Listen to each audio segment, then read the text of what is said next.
Access codes confirmed. Verifying clearance level. Clearance level confirmed. Subject: Inquisitor Ekaterina Salem. Location: Ball. Ball System. Facility 99 Alpha. Mausoleum of the Faithful. Timestamp: 362nd day, year 999.M41. Initializing recorded self-stream. Beginning actualization of record. Synchronization validated. Start of recording.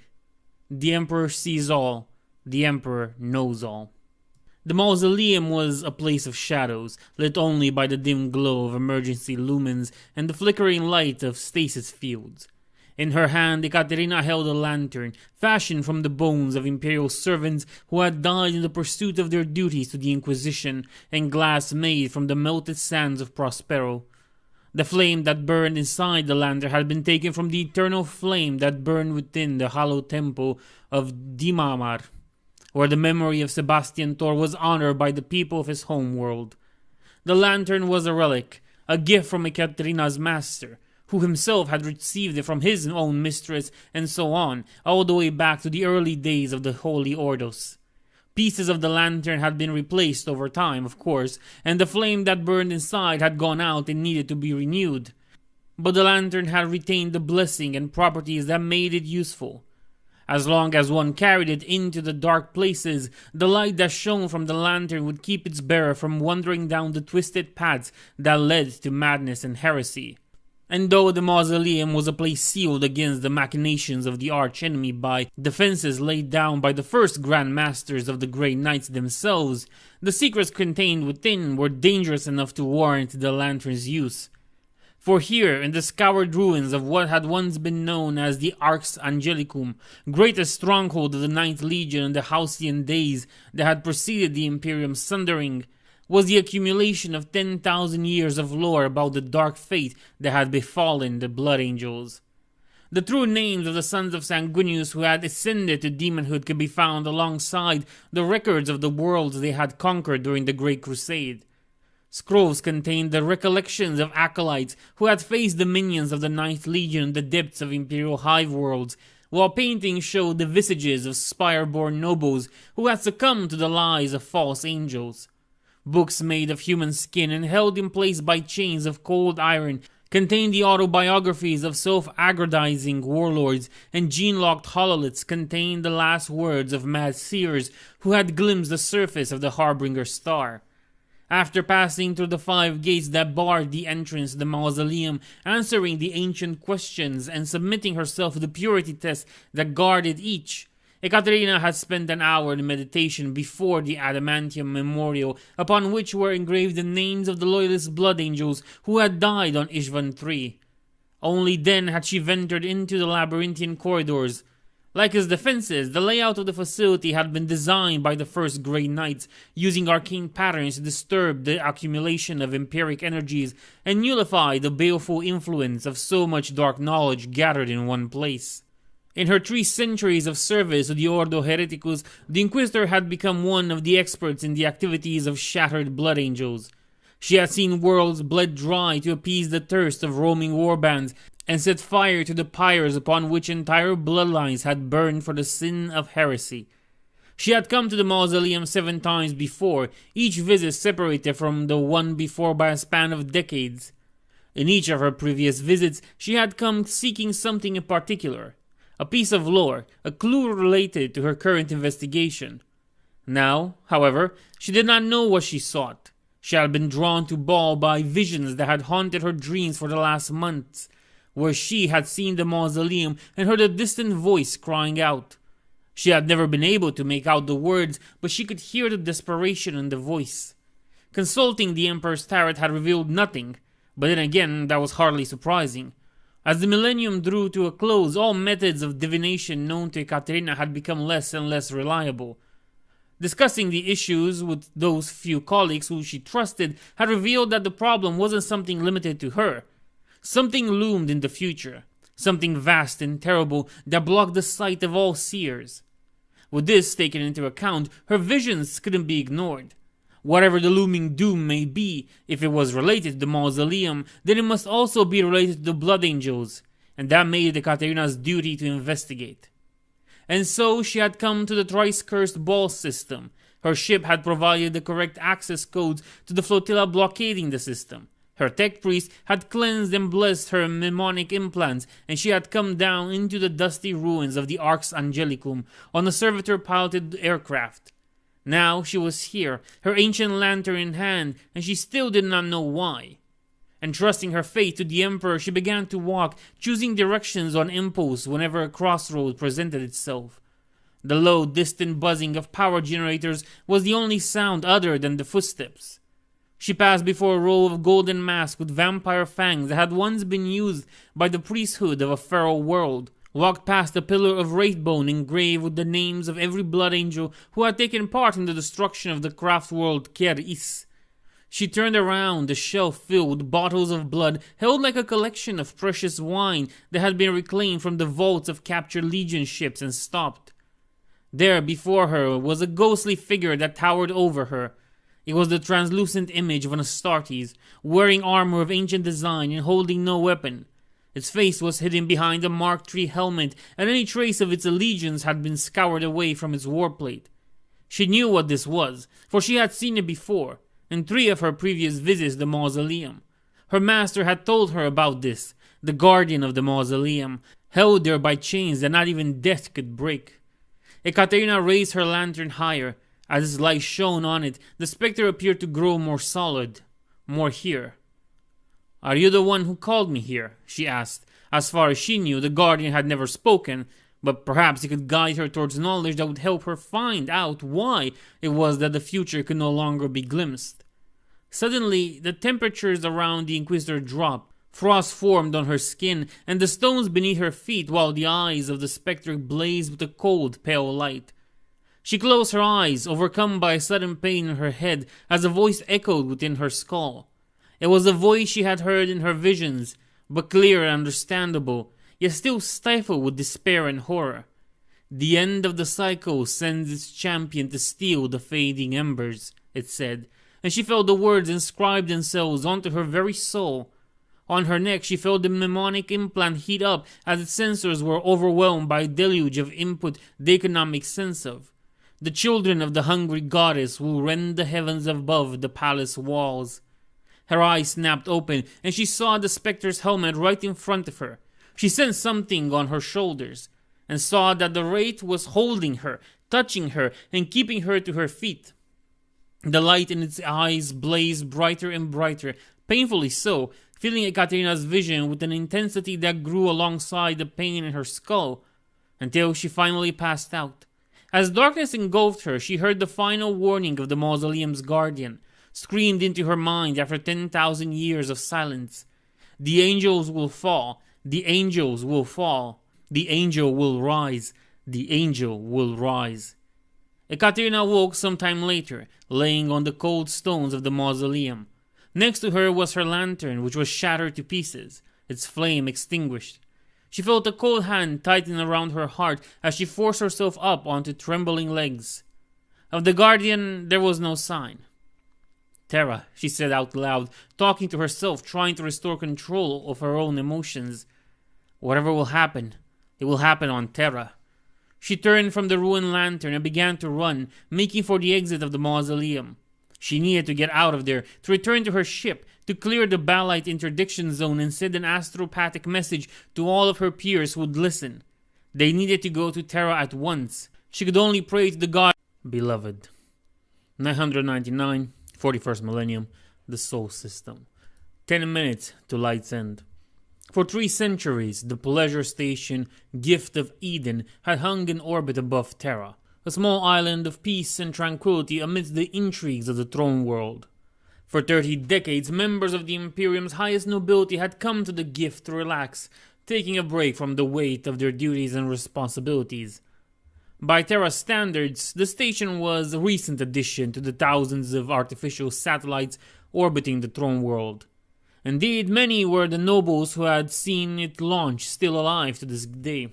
Now, on the eve of the millennium's end, the station was packed almost to capacity as hundreds of nobles had come together to celebrate. Above the crowd was a giant dome of reinforced, multi-layered plexiglass through which the light of Sol, the stars, and hundreds of other orbital stations and installations within the Sol system could be seen. But the assembled worthies paid little attention to the grandiose spectacle, instead indulging in the pleasures provided to them by the gathering's host. The gift's interior was an immense circular garden full of exotic plant life gathered from all corners of the galaxy and brought back to the Sol system at a tremendous expense. Tables and seats of stone, the latter made suitably comfortable by thick layers of cushion, were spread across the collection of hedge mazes and green plains. The artificial ruins of chapels and mansions dotted the idyllic landscape, the result of a fad that had seized the imperial aristocracy at the time of the gift's construction. Servitors wearing exquisitely grafted and discreet augmentations carried plates of food and drinks of quality the billions dwelling on the planet beneath could not even dream of. Their simple white clothing marked them for all to see. None of the other guests would have been seen dead in such unrefined garments. Even the entourages of the nobles, those few servants who were valued enough to be allowed to take part in this most elite of parties, wore clothing worth a king's ransom, provided to them by their masters lest they shame them before their peers. "I look ridiculous," said one such servant. He was over 2 meters tall, and the skin-tight black suit he wore revealed a musculature that spoke of constant training and flesh grafting. Like everyone else on the Gift of Eden, he had left his weapons in the care of the station's guardians, but no one could look at him and not immediately think that he was dangerous. That was fine. Looking dangerous was as much a part of his job as actually being dangerous was. "You look fine. Please try to look like you are having fun, Uther." Uther's employer, the Lady Heiress Safida of House Ladak, looked much more at home in the celebration than her bodyguard and chaperone. Her dress was an elaborate construct of silk, silver, and diamonds, each of which had originated from a different star system before being assembled by some of the greatest Terran tailors. She was beautiful, like every woman aboard the Gift of Eden.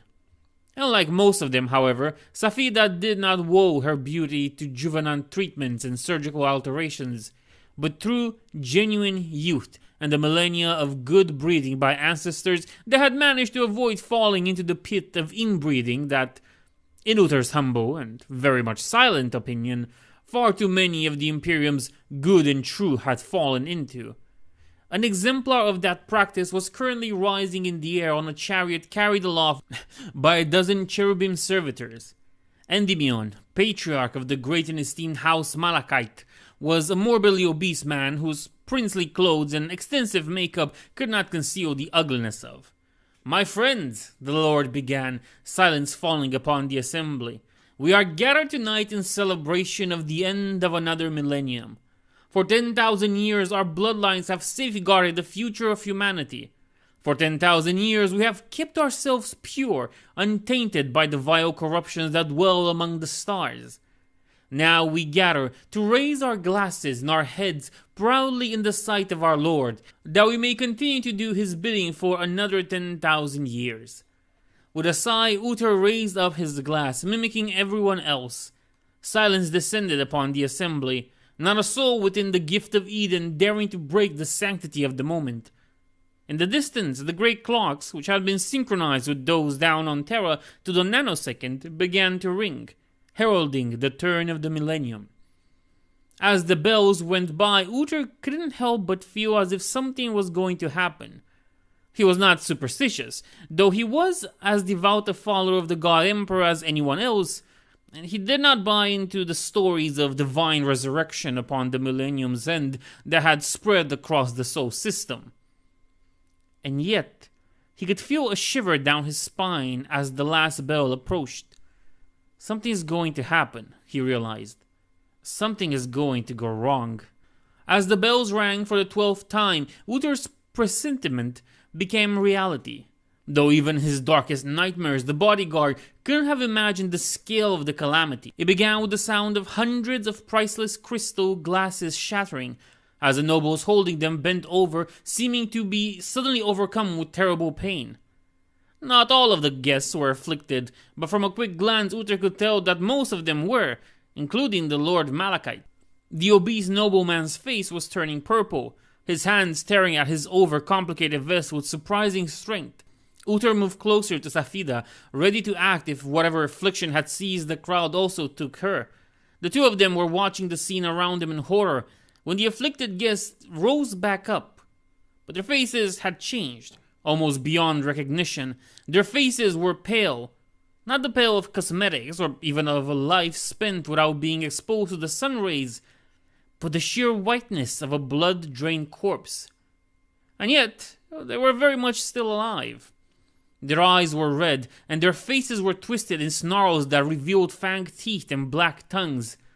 They were whispering and shouting something, and it took several seconds for Uther to understand what they were saying over and over again. The beloved comes. Then the mutants, for that was the only thing Uther could think they were, fell upon the guests who hadn't become or always been one of them. Screams of pain and panic rose as the mutants tore through flesh and drank the blood of the Imperium's nobility. Uther moved without a thought, bashing in the head of a woman in a diamond-studded dress as she lurched for his throat and slashing the eyes of a man in a suit woven from Chemisian silk before catching Safida's hand and dragging her behind him as he made for the nearest exit. Uther? What's going on? I don't know, admitted Uther, glimpsing backwards to look at his charge. But do not fear. I swear an oath to your father before he died, my lady. I will see you to safety. She smiled, but it was a trembling, frightening thing. In the 15 years since Uther had sworn that oath to the previous Lord Ladak, before the intrigues of the imperial court had taken his life and that of his wife, along with most of their extended family, she had never looked that terrified. The way to the station's dock was hard and dangerous. The mutants had spilled from the gift's dome after the initial slaughter, seeking more prey. Fortunately, they lacked cohesion, each of them moving apart from the other. They weren't pack animals, but a whole bunch of solitary predators let loose in an environment with less and less prey. As Uther used his augmented strength and reflexes to tear a path to the exit, part of him ideally wondered if the mutants would turn on each other once there was no one else left aboard the Gift of Eden. Or perhaps they would instead try to get off the station, he thought, a shiver descending down his spine at the idea. They would need to warn someone once they were out of here, get the gift obliterated before the creatures could escape. In the end, Uther and Safida made it to the landing bay where their transport, a servitor-piloted craft that could be directed even by someone without any understanding of the Martian protocols, awaited them. Uther punched the opening rune sequence and ushered in Safida. She stopped in the entrance and turned back, smiling at Uther. The bodyguard looked down to where the young woman's hand was buried into his chest, grasping his heart between her delicate fingers. He blinked, unable to comprehend what had just occurred. She leaned forward and kissed him on the lips, her breath tasting of honey and blood. "Thank you for your service, beloved," she whispered, in a voice that only distantly resembled the voice of the girl Uther had watched grow to adulthood from infancy. "Without your devoted service, the masked scions of the Dark Prince would have destroyed this vessel and undone all the work their bloodline spent thousands of years crafting. But now, thanks to you, it has endured long enough that through this offering of lives and sensations, I can fulfill my holy task." He blinked, and she tore his beating heart from his chest. The bodyguard fell to the ground, twitching. Darkness closed in on him, and he felt something warm and sharp bit into a part of him he did not recognize.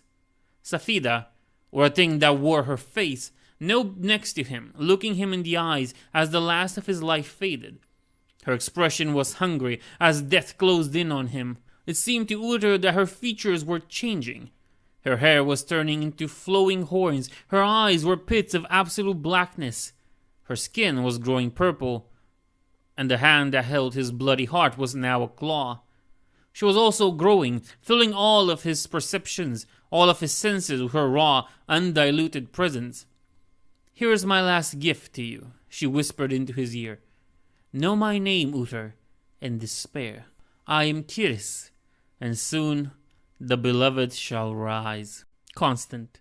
Emperor Constantinus the Eternal, first and last of his name, looked upon the armies that had gathered to bring an end to his reign.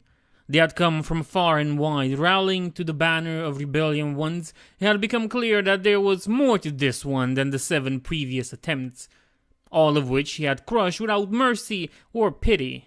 Hosts of beastmen clad in thick metal plate, hailing from the desolate plains, marched alongside the packed fiends of the Speaking Mountain and the cold armies of the Crystalline Tower, their masters having made alliance against Constantinus. 111 years had passed since he had claimed the throne, putting an end to the succession war that had followed the demise of Emperor Augustus IV, and proving that he alone was worthy of ruling the demon world. He had renamed Constantinium as his first decree. His was not the longest reign of an emperor. That honor, it seemed, would remain to Emperor Infernus III, who had endured for nearly 1,000 years as master of the demon world before its enemies had performed the grand ritual that had banished the 17 Neverborn bound to his flesh and that had kept him alive all these years. But Constantinus's own reign was still one of the longest that had been recorded in the annals of triumph, before he had ordered them burned to ensure none would ever challenge his supremacy. In hindsight, this gesture may have been premature.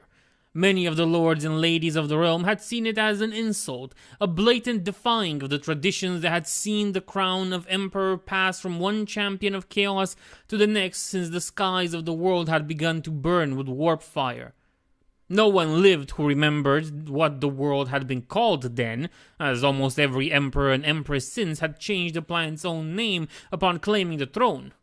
Under Augustus's rule, it had been called Shkrakel, an approximation of the word from the demonic tongue, whose significance could best be translated as symbol of glory.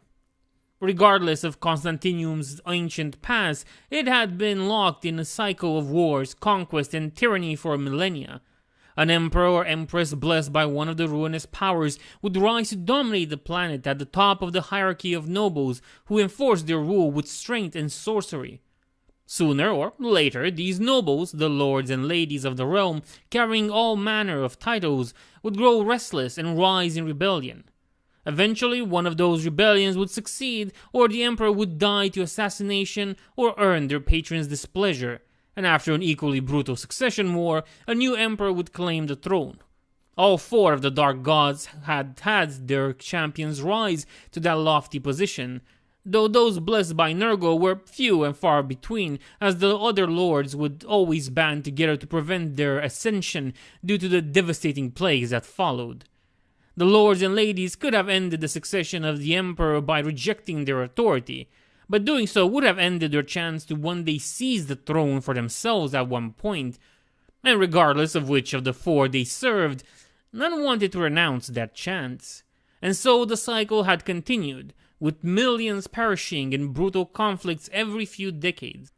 Constantinus had sought to end that cycle by making himself the last of the world's emperor. Hailing from beyond the demon world, he knew that the struggles of the lords and ladies, impressive as they seemed to their followers, were nothing compared to the great battles raging within the Ruinstorm and beyond. Following the precepts of the Codex Chaotica, the Chaos Marine had swiftly conquered a dominion of his own, before aggressively expanding. It had taken him 10 years to gather enough influence to end the succession war that had followed Augustus's untimely demise at the hand of his chief concubine. But what was a decade to an immortal? And he would be immortal. He had survived the heresy, survived the unborn crusade, survived the inner conflicts of his legion and the trials of the ruinous powers. He would not die here, on this backwater world, to an army that had never walked on another planet. He would survive. He would be eternal. That was the promise he had made himself when he had chosen to walk the profligate path, embracing the teachings of Slanesh over those of Chaos Undivided. In a galaxy where every oath he had made had turned to ash, where every cause he had fought for was ruin, Constantinus, who had once led the 27th chapter of the 13th Legion across the stars, had come to the realization that he was the only thing he could trust. His own life was the only thing that remained the same, the only constant in an existence consumed by chaos.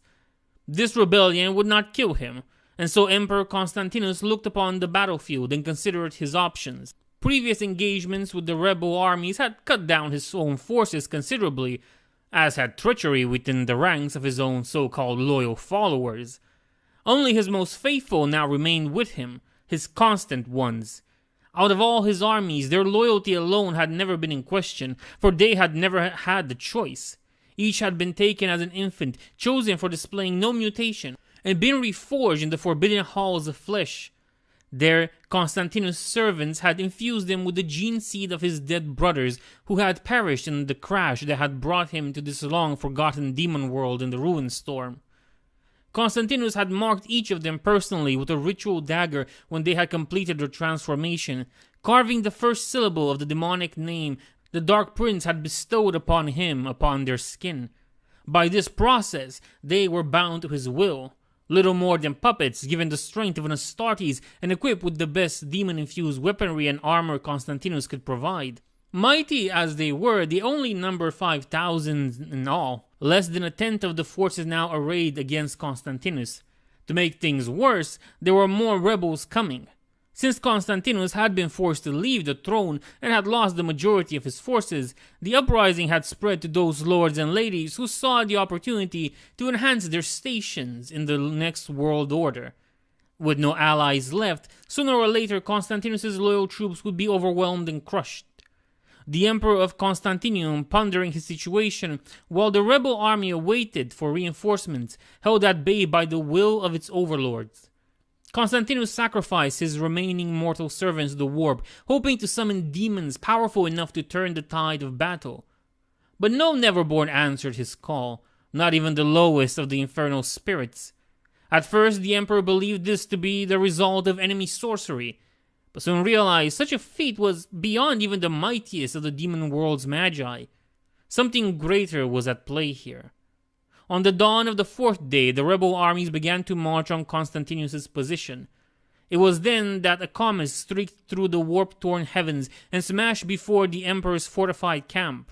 From the crater emerged a golden-winged figure, carrying a chalice and a sword. The Sanguinor had come to Constantinium to make an offer to the Emperor. The son of Guliman's empire was lost. Even if all the armies presently arrayed against him were wiped out, the rebellion was spread too far to contain. But if Constantinus would dedicate himself and his constant ones to fighting one singular battle under the Sanguinor's banner, it would give him the power to wreak terrible vengeance upon those who had defied him. Cornered, and with only his tattered soul to lose, Constantinus accepted and drank from the Sanguinor's proffered cup. No sooner had his lips left the unholy artifact than the bargain was enacted. For thousands of years, Constantinium had been preserved from becoming as chaotic as most demon worlds, not by the single overarching will of a powerful master, but by an ancient spell woven by the first emperor that had ensured that the worst depredations of the ruin storm were kept at bay as long as a champion of chaos sat upon the throne he had forged. Now, Constantinus was still emperor, had broken that ancient spell. All across the planet, the earth cracked and shook, and demons burst from the ground or rose from the corpses of the dead. Rivers turned to blood, and mountains dissolved into trillions of tiny ravenous insects. In the southern hemisphere, an air current that had kept half a continent from freezing in winter became poisonous, causing the agonizing death of millions. The effects were even more pronounced near Constantinus and the Sanguinor. A veritable legion of demons of Slanesh descended from the skies, while all of the bindings of the Speaking Mountain's fiends snapped free at once. Fiery meteors bombarded the area for kilometers, leaving only Constantinus' forces untouched. Hours later, Constantinus looked upon the ravaged remains of his foes and smiled. He then turned to the Sanguinor and said that he was ready to fulfill his end of the bargain. With a single gesture, the Sanguinor assembled an arch from the bones of the dead and wove their souls into a passage leading to the Empyrean. Surrounded by the screams of his vanquished foes, Constantinus led his warriors through. The passage was narrow enough that the constant ones had to advance through in a single file.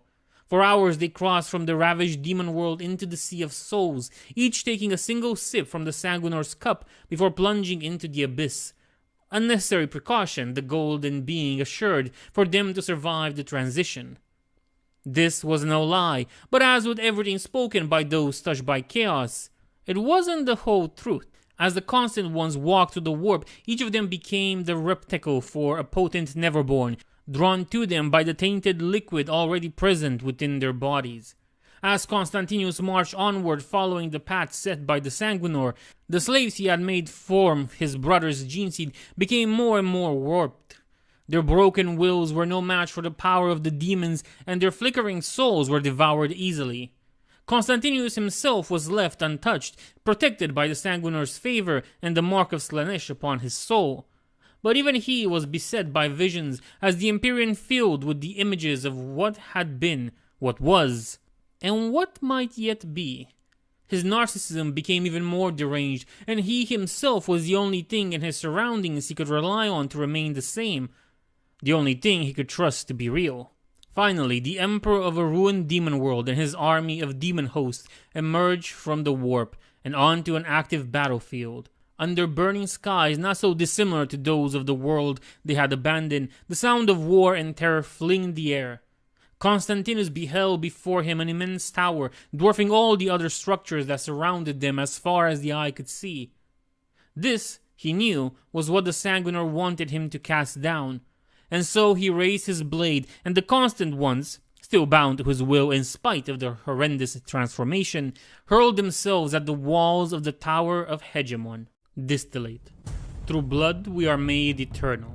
Attributed to the Primarch Sanguinius in the Analects of Dawn, a text whose possession is ground for execution to the 10th familial degree by decree of the Ordo Hereticus. Holy Terra, 30 minutes to light's end. The followers of the angel had gathered in the depths, far from the sight of the empty throne slaves. They came to the cavern that had been dug out of the accumulated dirt of millennia by generations of the faithful in small groups. They followed secret paths through the labyrinth of tunnels that spread beneath the continent-sized hives that covered the surface of Terra, pausing to pay their respects to the idols left by their forebears in small shrines. Eventually, safe from those who vanished in the tunnels, never to be seen again, and there were always a few of those, they all came to a vast cavern. Located several hundred meters below the nominal surface of Terra, the cavern was nearly 2 kilometers wide and had been dug into a rough circle. Thousands of people had gathered there, from members of the bloodless gangs to the workers in the lightless factories and clerks of the Administratum's bloated bureaucratic machine. There were even a handful of tech priests, before whom the crowd parted in reverence as they made their way towards the great scaffolding that led to the complex machine hanging from the cavern ceiling. No one living remembered how the machine had begun. As far as the cult preachers knew, it had always been there. It vaguely resembled an enormous inverted pyramid. It was called the Distillator, taking the bodies that were fed into it and drawing every ounce of blood from them before turning it into a potent elixir. The teachings of the cult said that the Distillator extracted the spark of divinity that lingered within the blood of every human, no matter how high or low. Only the tech priests working to maintain and improve it had even the slightest inkling of how it worked, though it was often whispered among the cult that it was the Distillator itself that guided the tech priests' hands as they worked, shaping itself towards its complete form. At the center of the cavern, directly below the tip of the machine, was an ornate sarcophagus, surrounded by various offerings, sculpted bones, trinkets woven from hair and dried skin, and the petty treasures found in the hands of the Imperium's underclass. The sarcophagus lacked any upper cover, letting those who could see past its 3-meter-high sides behold the one entombed within. Even in a stillness so complete, it might as well have been death. The figure still exuded an aura of barely contained violence. It was that of a space marine, clad in scarlet armor of a design the Imperium hadn't fielded for thousands of years. The helmet was missing, exposing a pale face whose noble features could still be glimpsed, even though it was thin to the point of starvation and beyond. The Blood Angel's mouth was open, revealing the ivory white of his fangs, stained red by the slow dripping of vitae from the distillator, whose dispensing beak ended just above the lips of the sarcophagus occupant. The gauntlets had been also removed, revealing hands into which were planted several hydromic needles.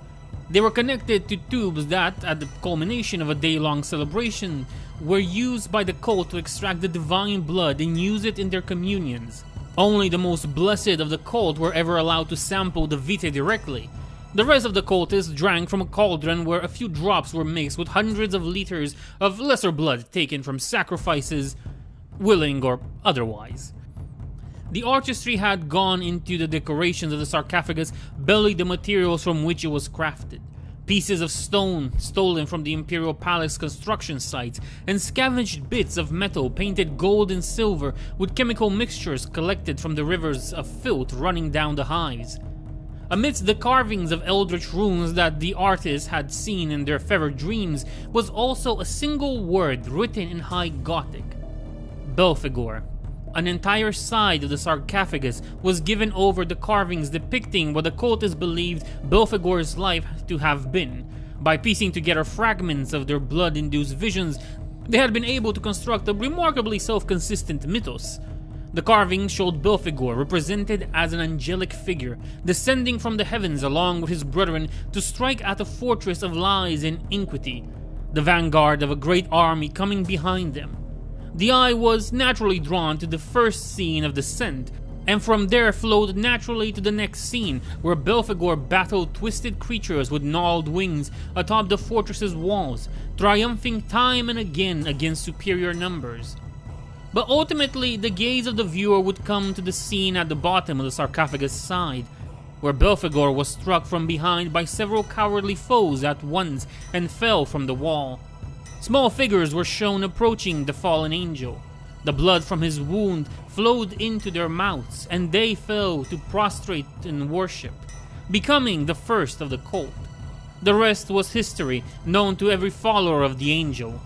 The august founders had carried the angel to the depths where the slaves of the false emperor could not find him. They had fed him their own blood, breaching the law against bloodletting that had been set across Terra in the wake of the failed invasion. And though the angel had not awakened, he had grown stronger from the offering. This, the cult believed, was the proof that the imperial lawmakers knew of the slumbering angel and feared his awakening. Through treachery had they struck down Belphegor and his kindred, and now sought to prevent those who knew the truth from awakening him through their planet-wide interdict. Impractical and all but impossible to enforce as it was. As the Analects of Dawn professed, there was power in blood, and through the distillator the faithful would unleash it. It was the founders who had begun the construction of the distillator. During the Great War that had seen Belphegor fall, the blood of countless angels had been spilled upon Terra, and traces of that blood existed within all of those who had been born on the planet since. The blood of mere men could not raise the angel from his stupor, only sustain him during his slumber. But, so the scriptures said, if enough angelic blood could be extracted and fed to the sleeping angel, then his strength would be renewed, and he would rise once more and lead his faithful servants to paradise. The other sides of the sarcophagus were covered in more esoteric, though not less intricate scenes. The followers of the angel had spent millennia seeking the echoes of blood and the visions of grandeur and majesty. What weaker minds called abomination and madness, they bestowed. Those who had survived the visions and the hundreds of Ordo Vigilus inquisitors tasked with keeping a lid on the echoes had tried to paint, carve, and sculpt what they had witnessed. The result was a mess of shapes, symbols, and colors that had driven those looking upon it mad many times. Their minds blasted by the sight, they had thrown themselves onto the sarcophagus, cutting their flesh open on its many jagged edges and spilling their lifeblood upon it. And yet, despite this, there was not a trace of old blood upon the sarcophagus, for every drop of vitae that touched it vanished within seconds, devoured by that which slept within. Dark as it was a miracle, and one that the cult's hierophants used as undeniable proof of their slumbering god's power. As the last of the faithful trickled in and the entrance of the caverns were sealed, 6 of those priests now emerged from the crowd, standing in a circle around the sarcophagus, their backs turned to the rest of the faithful. A hushed silence fell across the cavern, broken only by the slow drip of the distillated blood falling between Belphegor's lips. "Brothers and sisters," the leading priest called out to the assembly, still facing the sarcophagus. Thanks to the cavern's acoustics, his words were carried to all within, even those behind him. "Sing with us, my brethren. At long last the hour is at hand. We shall awaken Belphegor and rise among with him to paradise." Together they recited the liturgies of blood, chanting to wake the sleeper. Far above, in cathedrals and palaces, clocks began to ring the coming of midnight, while in the chamber at the heart of the imperial palace, a son granted peace to his father. "In blood we find the truth," the priests sang, and their words were echoed by the thousands of cultists in the cavern. "In the blood we shed in sacrifice is the truth of our conviction, and in the blood of our foe is the truth of our destiny. Our truth is written in blood." At the culmination of the chant, each of the 6 priests produced a ritual dagger from their robes and cut their own throats. In their last moments, they moved so that all of the blood would flow onto the sarcophagus. One last offering after 10,000 years of sacrifice unending, willingly made by those who understood so very little and yet knew entirely too much. Blood splashed upon the immobile form of Belphegor as the corpse of the priest fell, dashing their bones onto the stone. There was a moment of absolute silence as the cultists watched in rapt anticipation. Then there was a crack of ceramite coming apart, and something akin to an exhalation of breath. Within the sarcophagus, the ancient flesh twisted and tore. A great arm ending in a purple claw burst from the body's chest, followed by a naked torso and a beautiful and horrible horned head. With exaggerated slowness, the Keeper of Secrets, for this was what the creature was, though none of the cultists recognized as such, emerged from the ruined body of Belphegor, shivering with ecstasy at the sensation of the materium washing over it. The cultists watching in rapture believed it to be Belphegor reborn, ascended beyond even his former angelic nature through the refinement of the distillator. But the truth was much different. Belphegor was dead, and had been dead for millennia. His body turned into a shell within which a seed of evil could linger, hidden from the burning light of the Astronomicon by Astarte's flesh, centuries of accumulated rituals and kilometers of rock. And now that this light was flickering with Magnus the Red's ascension to the Golden Throne, the creature had transformed the comatose Dawnbreaker legionary into its host manifested itself in all its awful glory. Iria the Seducer, who had fought the webway war of the heresy when the forces of chaos had sought to pass through the portal beneath the Imperial Palace after Leman Russ had shattered its seals, smiled at the assembled cultists. They swooned in delight, their souls ensnared by its inhuman beauty. Several clutched their chest and fell, struck by sudden heart attacks. Others took knives to their own flesh, cutting themselves apart to reveal lesser demons of Slanesh brought to the fore by the Greater Kin's manifestation. "Come with me, my children," laughed Iria, lifting its arms towards the surface. "Let us claim our paradise." Flawless. In the segmentum obscurus far beyond the borders of Imperial space, there lies a world that was once inhabited by humanity. Now, as light's end resounds across the galaxy, it is no more than a tomb. Its people slain, its cities brought to ruin. And scattered across these ruins are towering steles of smooth black stone, upon which are inscribed words written in a language that Imperial linguists would identify as having its roots in High Gothic. Scholars with access to some of the most secret inquisitorial archives might even recognize it. Here are these words. "In the beginning, there was the host, mighty beyond the reckoning of mortals.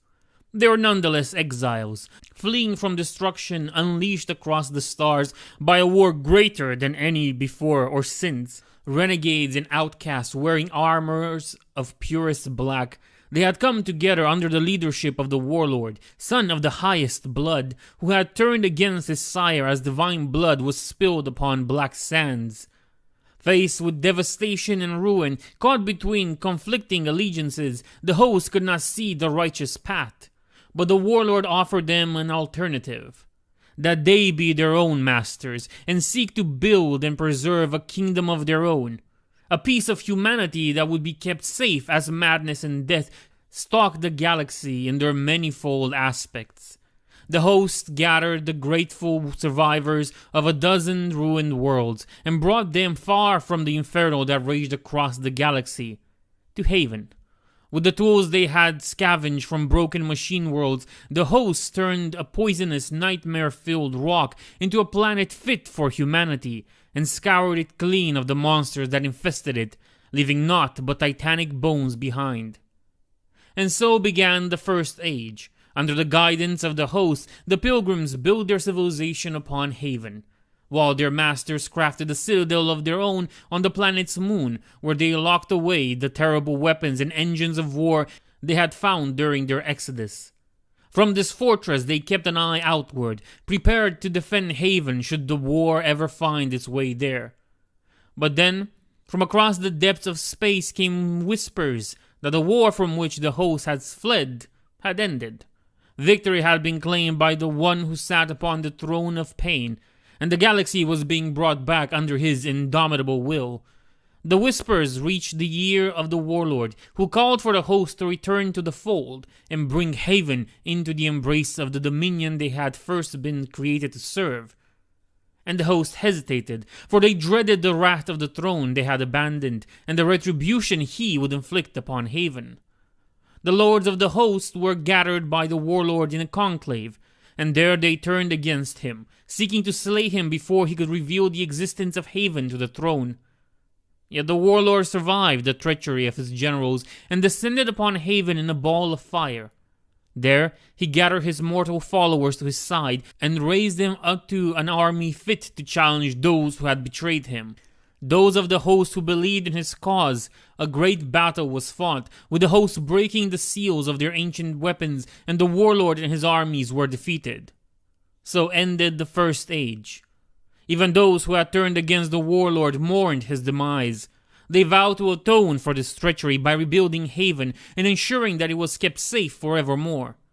To prevent another rebellion driven by the desire to be reunited with the throne, the host hid its existence from their people, erasing all traces of it in their history. They built new cities upon the ruins of the destroyed ones, and then, after handing the tablets of law to their chosen prophets, they retired to their stronghold on the moon to watch over their charges.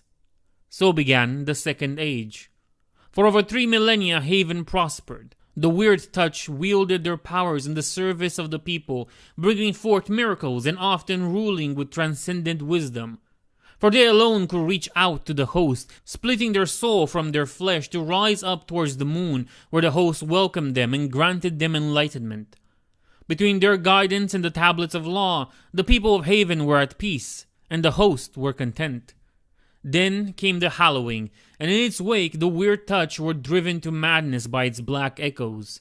Their bodies were sundered in reflection of their broken souls, and from them came the scions of madness and horror, cloaked in usurped flesh.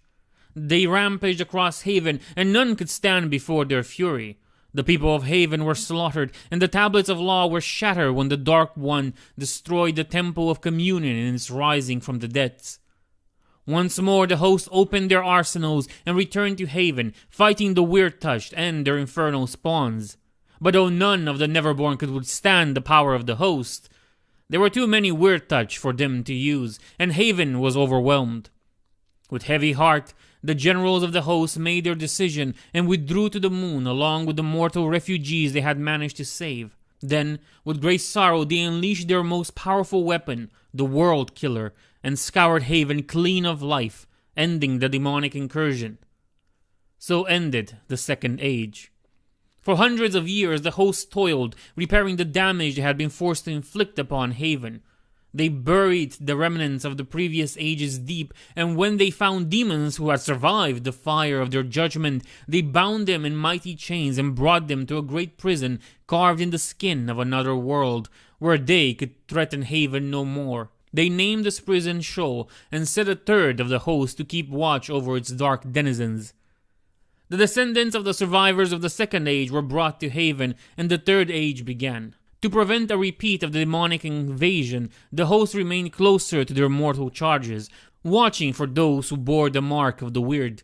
Those who did were taken by the host and brought onto their lunar fortress, where they were most direly tested. The strong of will and body were returned to Haven, bound to the service of the host. Those too weak to be trusted were cold, and those too strong to be slain were cast into Sheol, with neither hope nor recourse. With the direct guidance of the host, the people of the Third Age turned towards mastering their surroundings through science. Some within the host believed that by carefully sharing select pieces of knowledge they had taken from the throne, the people of Haven could advance further than humanity ever had before. With reason and science as their guides, they would prosper in the galaxy's darkness. Over 1,000 years, the technology of Haven evolved by leaps and bounds. Vast machine cities were built that drilled into the earth, and artifacts were crafted that could burn the sickness from a human body without any harm. Mortals turned to machines for strength, at first replacing falling parts of their own flesh with artificial replacements, and soon doing so in order to enhance themselves. But then came the Advent. In laboratories hidden from the host, heretics who sought to grow beyond the restrictions imposed by the Lords of the Moon created an abomination. Deep below the frozen pole, they gave birth to a mind of steel and light, an intelligence abominable and unholy. It called itself the Advent, and it looked upon its creators with cold disgust and unimaginable hate.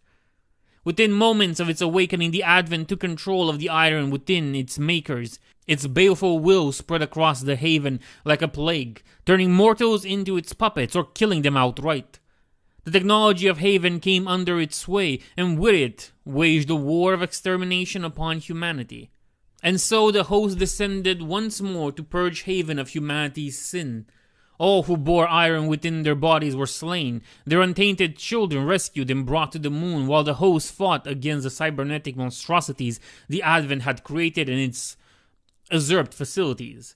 With great effort and loss, the host eventually broke into the polar core of the Advent and shut it down.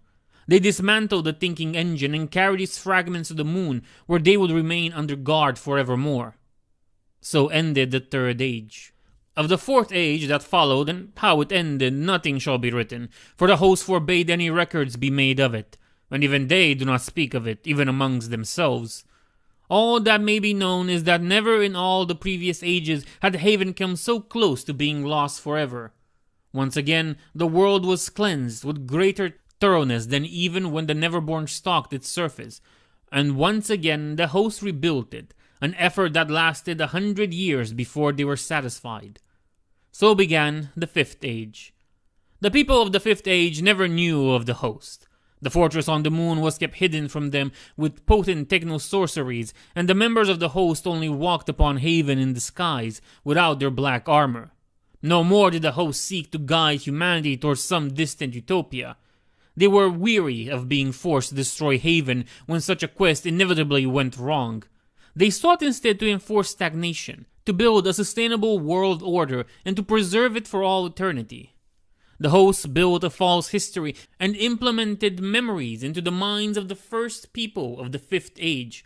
They awoke in their cities, believing themselves to be survivors of a great cataclysm. The memory of that disaster was enough to compel them to obedience towards the draconian government the hosts had created. One that was controlled by the few mortals judged worthy of knowing the truth both of the host and of Haven. And for 2,000 years it went so, with any discovery hinting at the existence of the previous ages suppressed. In time, the memory of the cataclysm faded, and the tyranny of the host's agents became less visible, never less present. Then arose the wretch, who learned the existence of the host and did not swear silence. He shattered the truth with his people, and they rose in revolt against those who controlled their lives. Across all of Haven, the mortal servants of the host were slaughtered in a great purge. The followers of the wretch called for a new order, one where they would be free to pursue their own destiny. And from their fortress on the moon, the host watched and despaired, for they knew where such freedom would inevitably lead. It was then, as the host gathered to discuss whether to end the Fifth Age, that the angel came to them on golden wings. He told them that their noble goal of sheltering humanity was unachievable as long as humanity remained as it was. He told them that their methods had been flawed, that the fault lay instead with those they had tried to protect, but who had walked blindly towards destruction time and time again. He spoke, and the host saw that his words were true. The angel offered his cup to the host, promising that if they would drink from it, he would give them a chance to shape a sixth, perfect age, if they would but wage war one last time under the angel's banner. He would give them secrets and power greater even than those they possessed, and they would remake humanity in their own image. The host agreed, and so bargain was struck. With great fury they turned their wrath upon the people of Haven who had dared to betray them.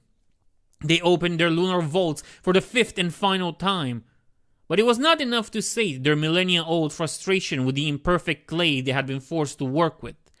The jailers of Sheol broke open the ancient seals and let out the demons and the weird-touched, binding them to obey their commands with lore bestowed upon them by the angel. For 66 days and nights, the host ravaged Haven beyond mending, and when they were done and the angel came to them, he looked upon their work and found it good. The angel named the host Flawless, and opened the path that would lead them to the final conflict. But before they left, the scholars of the host raised these steels amidst the ashes of their wrath, that all who might stumble upon them know that there is only one path that might lead humanity to lasting greatness. The path of the Sixth Age. Hagiology. 999, 41st Millennium. Holy Terra. 10 minutes to light's end. The Cathedral of the Immortal Emperor was ancient and hallowed. Once it had been called the Cathedral of the Savior Emperor, but that name has been abandoned when the faction of the ecclesiarchy sharing it had been unmasked by Sebastian Thor as selfish, manipulative heretics who sought only to use the church for their own gains. Within its halls were stored thousands of the Imperial Creed's holy relics, locked in stasis and displayed for the eyes of the pilgrims to see. The faithful came from all across the galaxy to enter the cathedral, undertaking journeys that often lasted years and sometimes entire generations in order to reach it and be allowed within. Even then, they were only allowed a few seconds to behold the sacred artifacts before being ushered out to let the next batch of pilgrims enter. And yet, the pull of the holy relics was so strong that more continued to come, sacrificing everything for a glimpse of the divine. Sister Luha understood well the divine call that drew such faithful to make such a journey. Though she had never entered the cathedral herself before this day, she had studied the records of its contents. Contained within it, its most sacrosanct chambers were fragments of the Emperor's own armor, along with fragments of Mortarian's cloak, and a simple combat knife the size of a human short sword that had been wielded by Lucius the Reborn himself, along with other equally priceless treasures of the faith. Luha and the other sisters of the August Vigil had not come to bask in the holiness of the cathedral, however, but to add another sacred artifact to its contents. Their cargo was a single coffin, carved with white marble and decorated in gold, which they had carried halfway across the galaxy. Saint Rodrigo Alexander had been born on Terra 5 centuries ago, and it had been decided by the ecclesiarchy that his mortal remains would be interred on the throne world itself, in this very cathedral, as a reward for his many acts of devoted service to the God Emperor. They had rushed on their journey here, in order to deliver the saint's mortal remains in time for the celebrations of the millennium's end. Though none of them had voiced such thoughts out loud, all of them were thinking about the various prophecies and rumors that claimed that the God Emperor would rise again upon the coming of the 42nd millennium. At the very least, Luha was. How could she not? This was her first time on Holy Terra, and for it to have happened at such an auspicious time. More than ever, she could feel the hand of the God Emperor on her shoulder, guiding her path.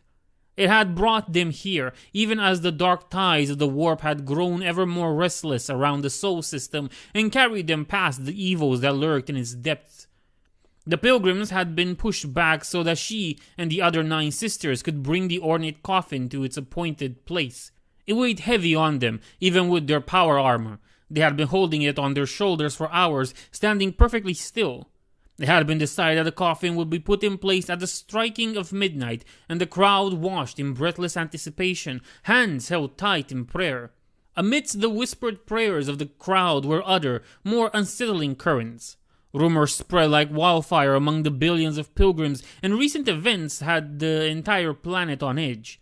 While Luha knew her mind should be focused solely on the holiness of her duty, she could not help but overhear some of the whispers.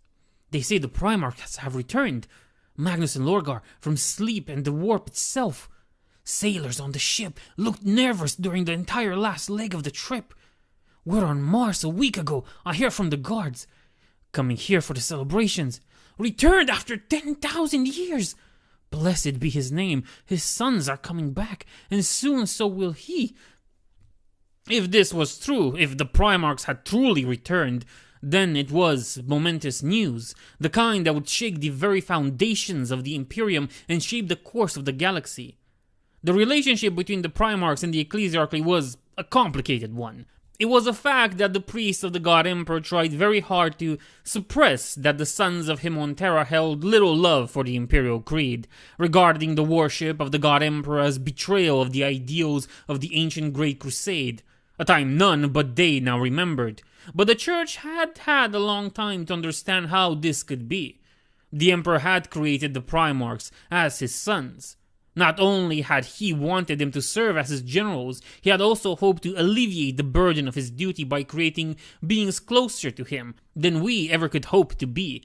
The Primarchs did not see the Emperor as a god, not because they were heretics, but because to them he was a father, not a figure to be worshipped.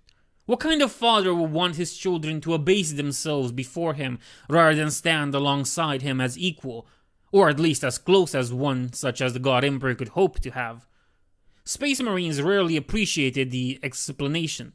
However, though they were closer to humanity than the Primarchs, they were transhumans still, and could not see through the eyes of their lesser. That was fine, Luha knew. That was why she and the rest of the Ecclesiarchy existed, to provide a bridge between the unfathomable divinity of Him on Earth and the uncounted trillions of souls in the Imperium. Magnus and Lorgar, though, neither of them were held in the highest regards by the canon of the Imperial Creed. That illustrious honor belonged to martyred Horus Lupercal and Conrad Kurz. The Thousand Sons had their own interpretation of the creed within the Prosperian Dominion, and the World-Bearers were dreaded, sometimes even despised, for their unrelenting watch over the Ecclesiarchy, ever ready to perform as they had during the Reign of Blood and purge the organization whose existence they only grudgingly tolerated from corruption. "Sisters," called out Sister Superior Anastasia, pulling Luha from her thoughts. "Now."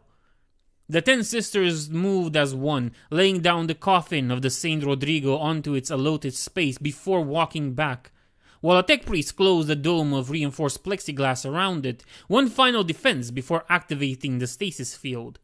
The sculpted features of the saint were displayed in painted marble, his expression one of silent tranquility. In the distance, Luha heard the bells ring 12 times, marking midnight and the turning of the millennium. And then, on the 12th ring, the stasis-locked coffin exploded. There was heat and light, and the sound of stone cracking and glass breaking. Luha was sent flying, crashing onto the floor. She rolled back to her feet, hands falling onto her flamer, the only weapon she had kept, her chainsword left in the armory of the Ordo Prontus vessel that had carried them to Sol. She felt something burn on her cheek.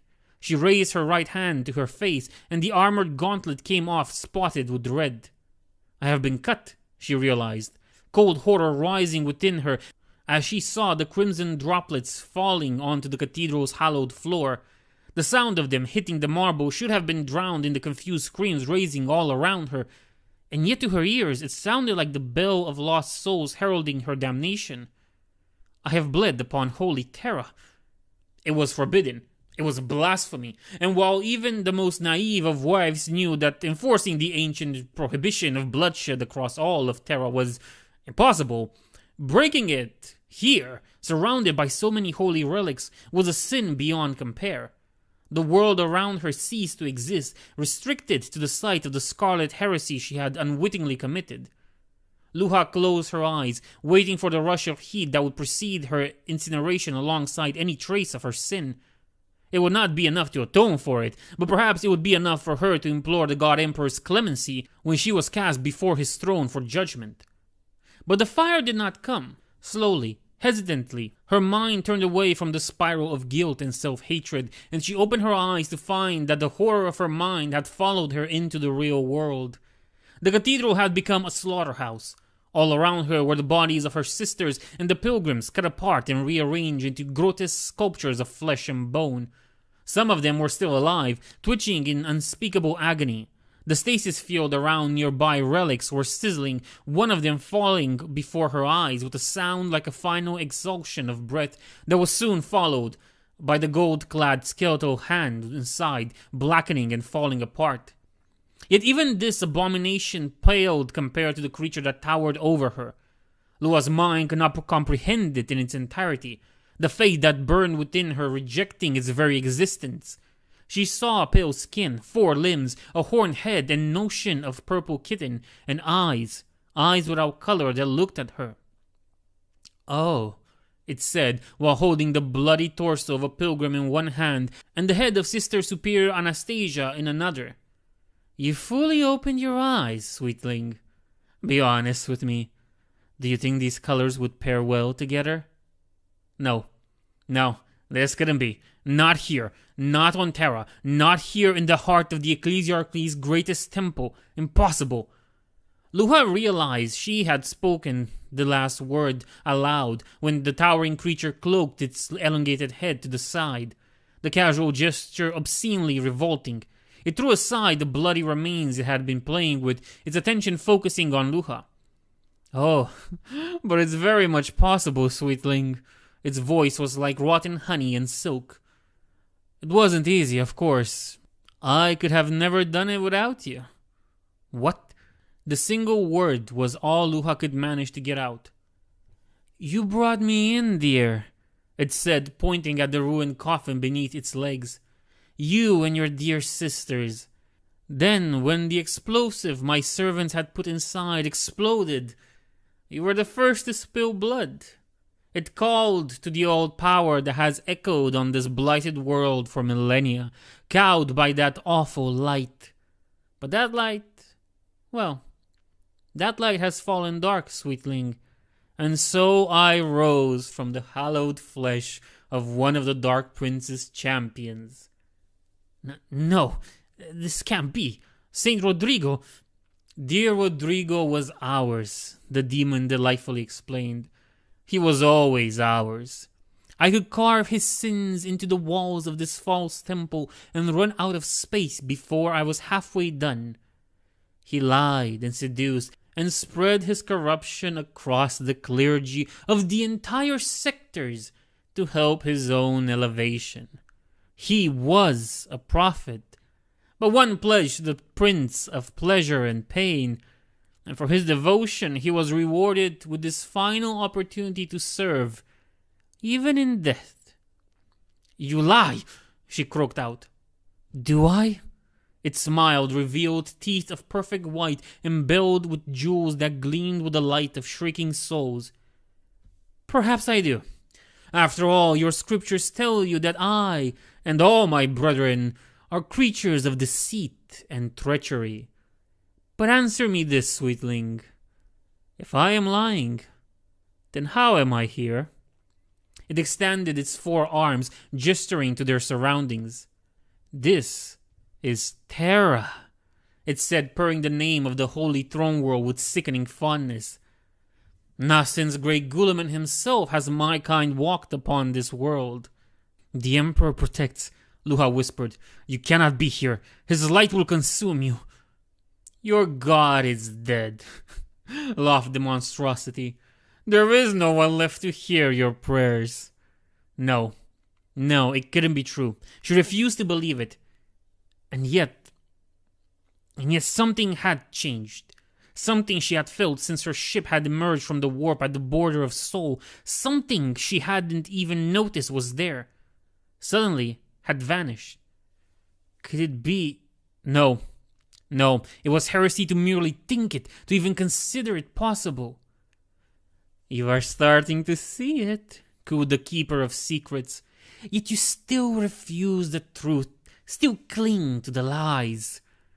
How disappointing, sweetling. But I'm not an ungrateful creature. You will live, little Luha.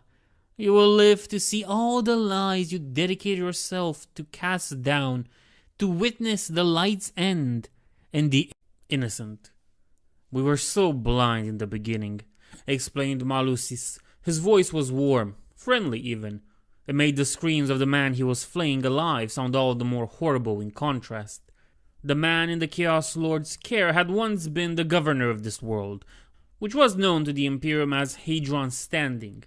In truth, considering the small size of the world's population, which was restricted to a single city, allocated atop the only mountain that rose above the flesh-dissolving cloud of burning chemicals that covered the rest of the world, calling him a mayor rather than a governor would have been more appropriate, but the Administratum was ever a stickler for proper procedure.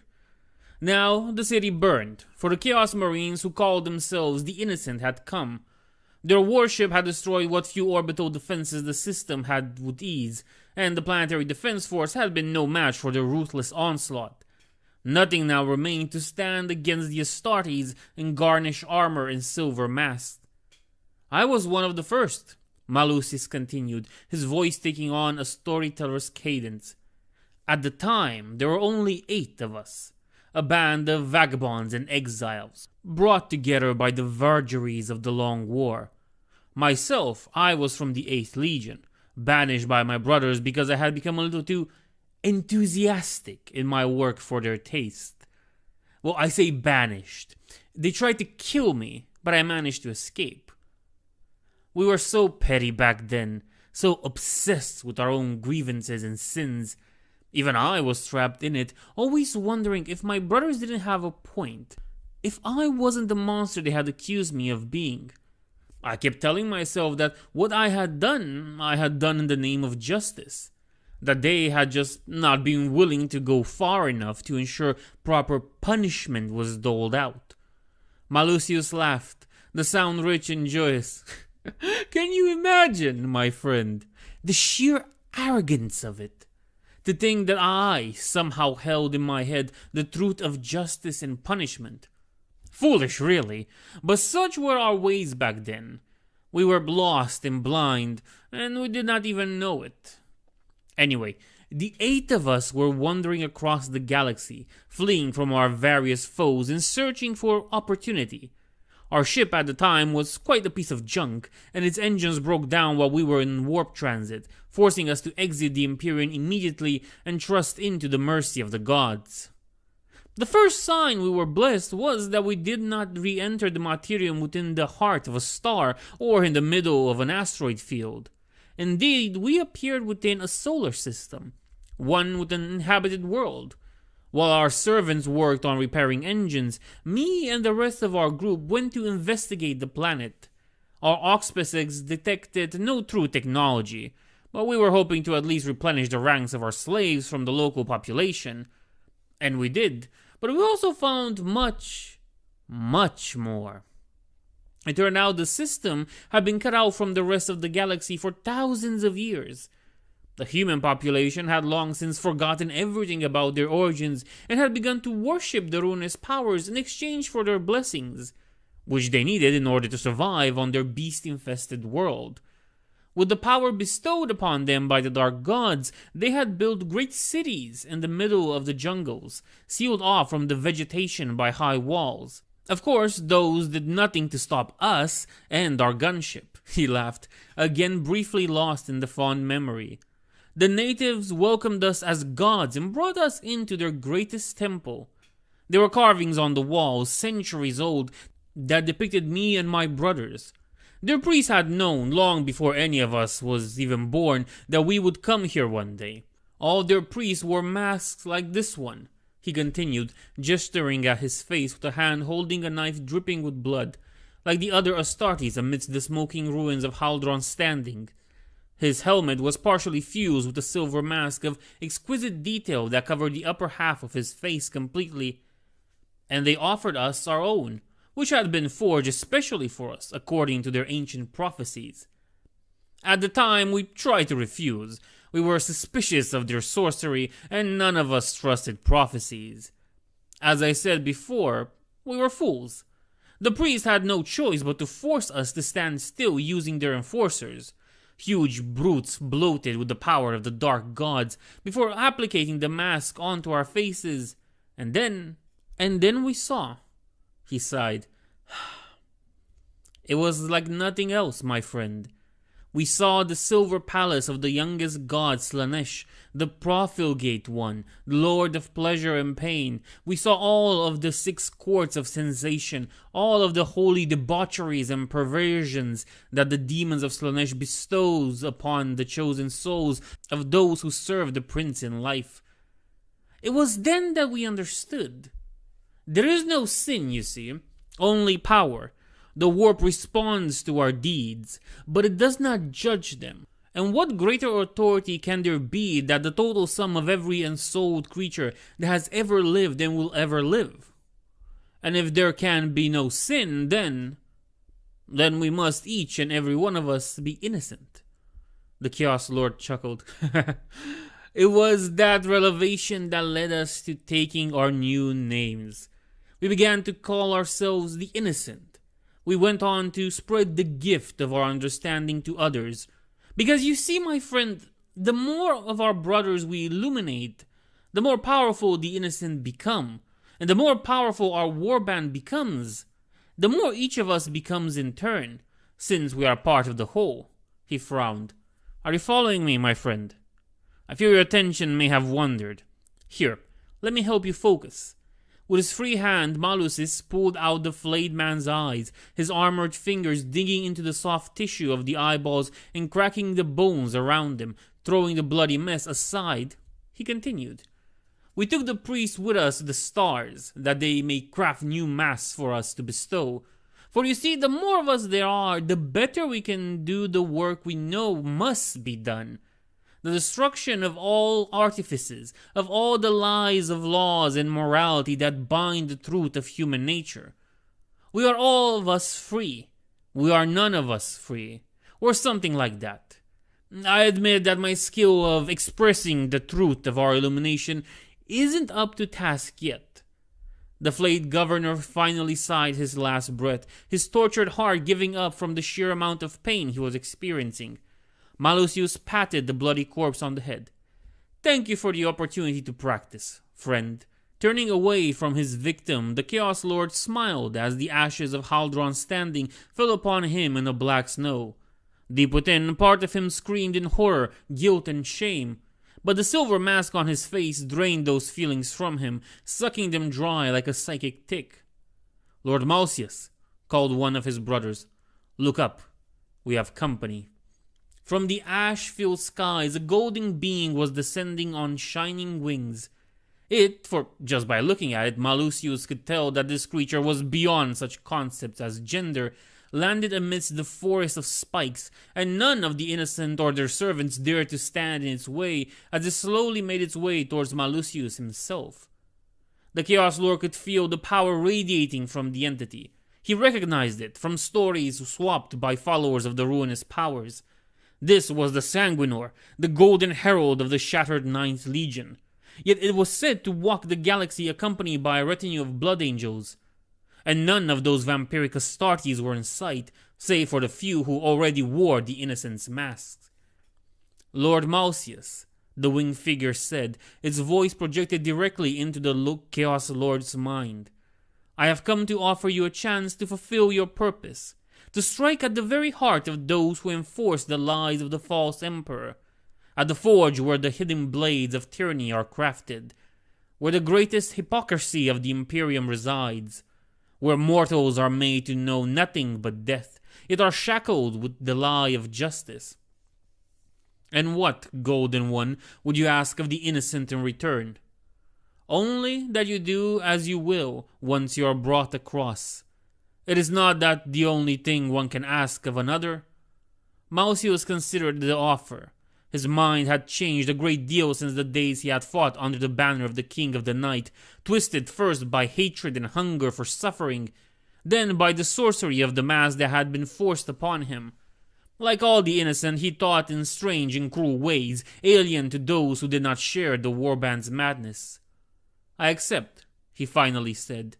The innocent gathered their forces, an army of Chaos Marines, tanks, and mortal cultists. The masked crafters were brought from their ships in orbit, for the Sanguinary had told Mausius that they would be delivered directly before the walls of their despised foe, and that the innocent would not leave the ones who had illuminated them behind.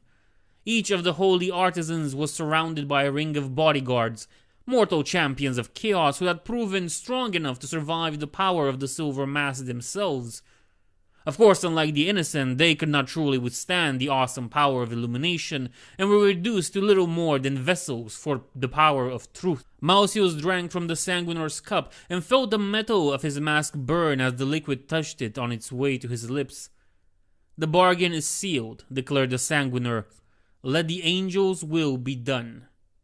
The ashes of Haldron's standing rose up at once in a great black cloud, and rushed on the innocent from all sides. Mausius heard the mortal cries out in fear as they were engulfed. His sight was obscured, and he heard something like glass breaking in the distance. When the blackness receded, the innocents stood beneath another sky, smoking rubble under their feet. Absently, Mausius noted the 6 corpses laid around him in a circle, and the blood pattern traced upon the piece of stone on which he stood, the only piece left intact of whatever structure their arrival had destroyed. But before he could wonder if those were the fools who had helped the Sanguinar bring the innocent across, his eyes fell upon the cathedral before them. It seemed ordinary, no different from all the others in the distance, but Mausius knew, merely by looking at it. He could sense what lay within, the power and the obscene lies that were embedded in the very stone of the fortresses of abominations. He could taste the pretense of justice, the abdication of free will in the name of a so-called greater purpose. For the first time since he had put on the silver mask that had broken whatever shred of nobility had remained within him, the former Night Lord felt hatred. He raised his hands in the air, holding his demonic axe for all of his assembled forces to see. "Let there be no sin," he shouted. The war cry echoed by thousands of throats. "Let there be only innocence." There was a great roar as hundreds of silver masks pulsed with warp energy, infusing their wearers with renewed strength and purpose to the same link that let them bleed their hosts dry of guilt and shame. The unholy artifacts bit deeper into the flesh of the Chaos Marines, and their baleful influence spread to the mortal army arrayed at their sides, infusing them with the same relentless purpose, the same complete absence of conscience. And so the innocent went forth to assault the Assassinorum Temple, while the Angel War unfolded across Seoul. Mark. Mining Outpost XNU 17649, nicknamed Xanadu, by the workers who mined the rare materials found within the earth of the lifeless world of Karakos, was almost completely cut off from the rest of the galaxy. Like the other mining outposts scattered across the world's surface, the few hundred miners, support, and security personnel lived underground, breathing recycled air and drinking water that had passed through thousands of bodies before. Their only contact with the Greater Imperium was the shuttle that came once a month to take the output of the mine and deliver supplies, parts, and occasionally replacement personnel culled from the rest of the system. At first, no one could understand the voices. No one even acknowledged them, though everyone could hear them. After the first murder, the authorities claimed the voices weren't voices, but a shift in atmospheric pressure due to benign fault in the air recyclers that caused bizarre winds. Nothing to worry about, they claimed, and anyone saying otherwise was clearly subversive. There were a few arrests, a public execution when the murderer was identified, and no one spoke of the voices aloud anymore. They weren't that bad after all, once you got used to it. Like a sad, mournful song that followed the workers everywhere, from their small, cramped quarters to the mining tunnels. Then came the graffiti, carved in the walls of tight corridors with mining tools. The enforcers cracked down hard to find the perpetrator, eventually dragging one of the oldest miners out of his hab cell.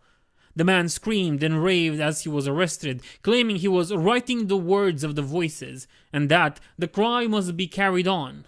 After being declared insane, he was executed and the defaced wall covered. But less than 10 days later, the same markings were found in 3 separate locations on Xanadu. This time, the culprits were the workers who had repaired the previous damage. Showing surprising intuition, the overseer used a servitor to repair the damaged walls and send the 3 workers to the infirmary.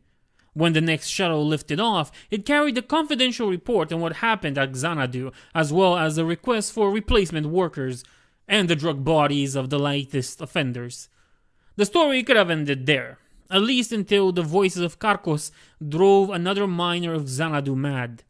But the report sent by the conscious overseer included a picture of the markings taken by optics of the servitor that had repaired the damage.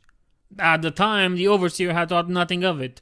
Clearly, the madness was caused by some sort of pathogen that had been left at the site of the first marking by the initial vandal. The trio he had sent away were quarantined as best they could, and since the medical personnel showed no symptom, these measures were enough to keep the contagion in check, even if they had been able to identify its source with their limited equipment. The picture was only included in the report for the sake of completeness.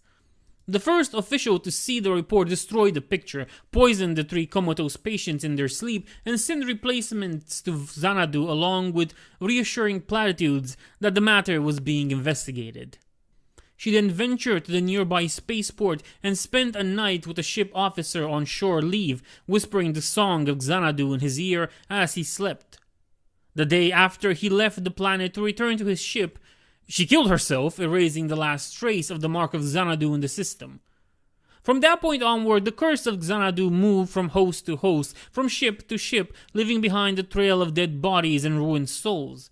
From star system to star system, from sector to sector, from segmentum to segmentum, always escaping notice, never infecting more than a single soul at a time, it buried itself within the masses of mankind, until finally it reached Terra, carried there by an Auspex officer on a pilgrim ship.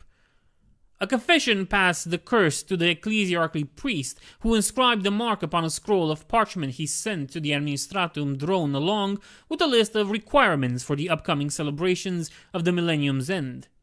From there it spread upward the administratum's labyrinthian chain of command until it finally reached its intended target. An unassuming scribe responsible for one of the many demonstrations planned for the celebrations. As the last hours of the year ticked by, 1,000,000 pilgrims were herded onto a vast plaza located amidst the sprawling spires of what had once been called Europa. Each was given a colored uniform and a position to stand on. Seen from above, they were supposed to form the image of the Aquila, golden on a crimson background.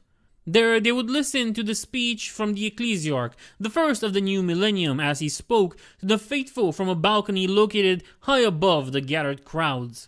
Baldo Slitzt, the current high priest of the Adeptus Ministorum, had ordered the spectacle as a display of his influence and prestige to reinforce the impact of his message as it was broadcasted across Terra.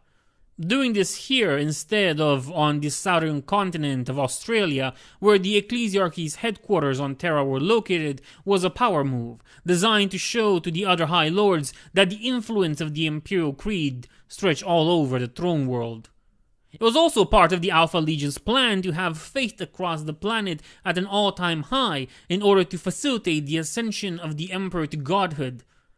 But instead, when the pilgrims massed into the plaza and found their assigned spots, they formed the mark of Xanadu, and the image was broadcasted across half a continent.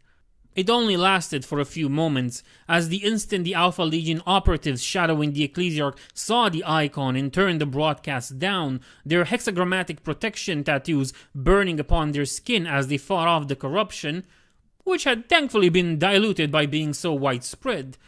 Even so, millions were afflicted, none worse than those who had made up the crowd shaping the unholy sigil.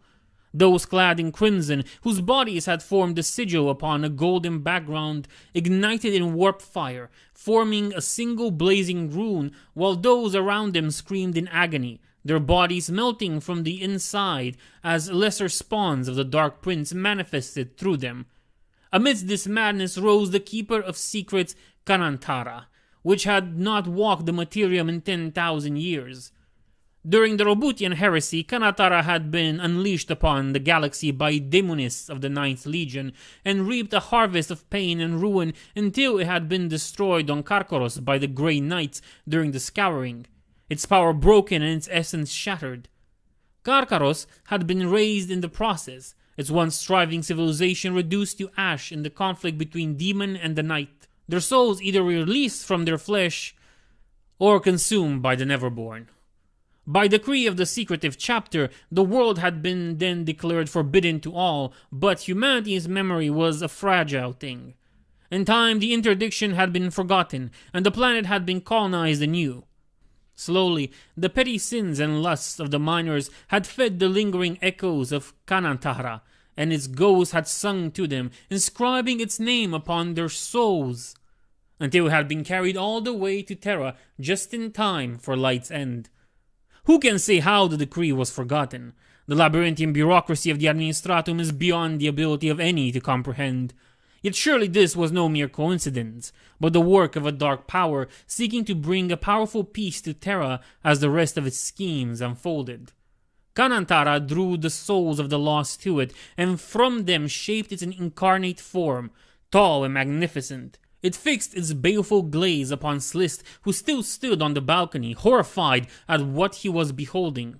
For all the Ecclesiarch's ambition and pride, however, his faith in the God Emperor was strong, and neither the greater demon's manifestation nor the blazing mark of Xanadu had been enough to corrupt him. Kanantar saw this and felt anger that a soul would dare reject its magnificence.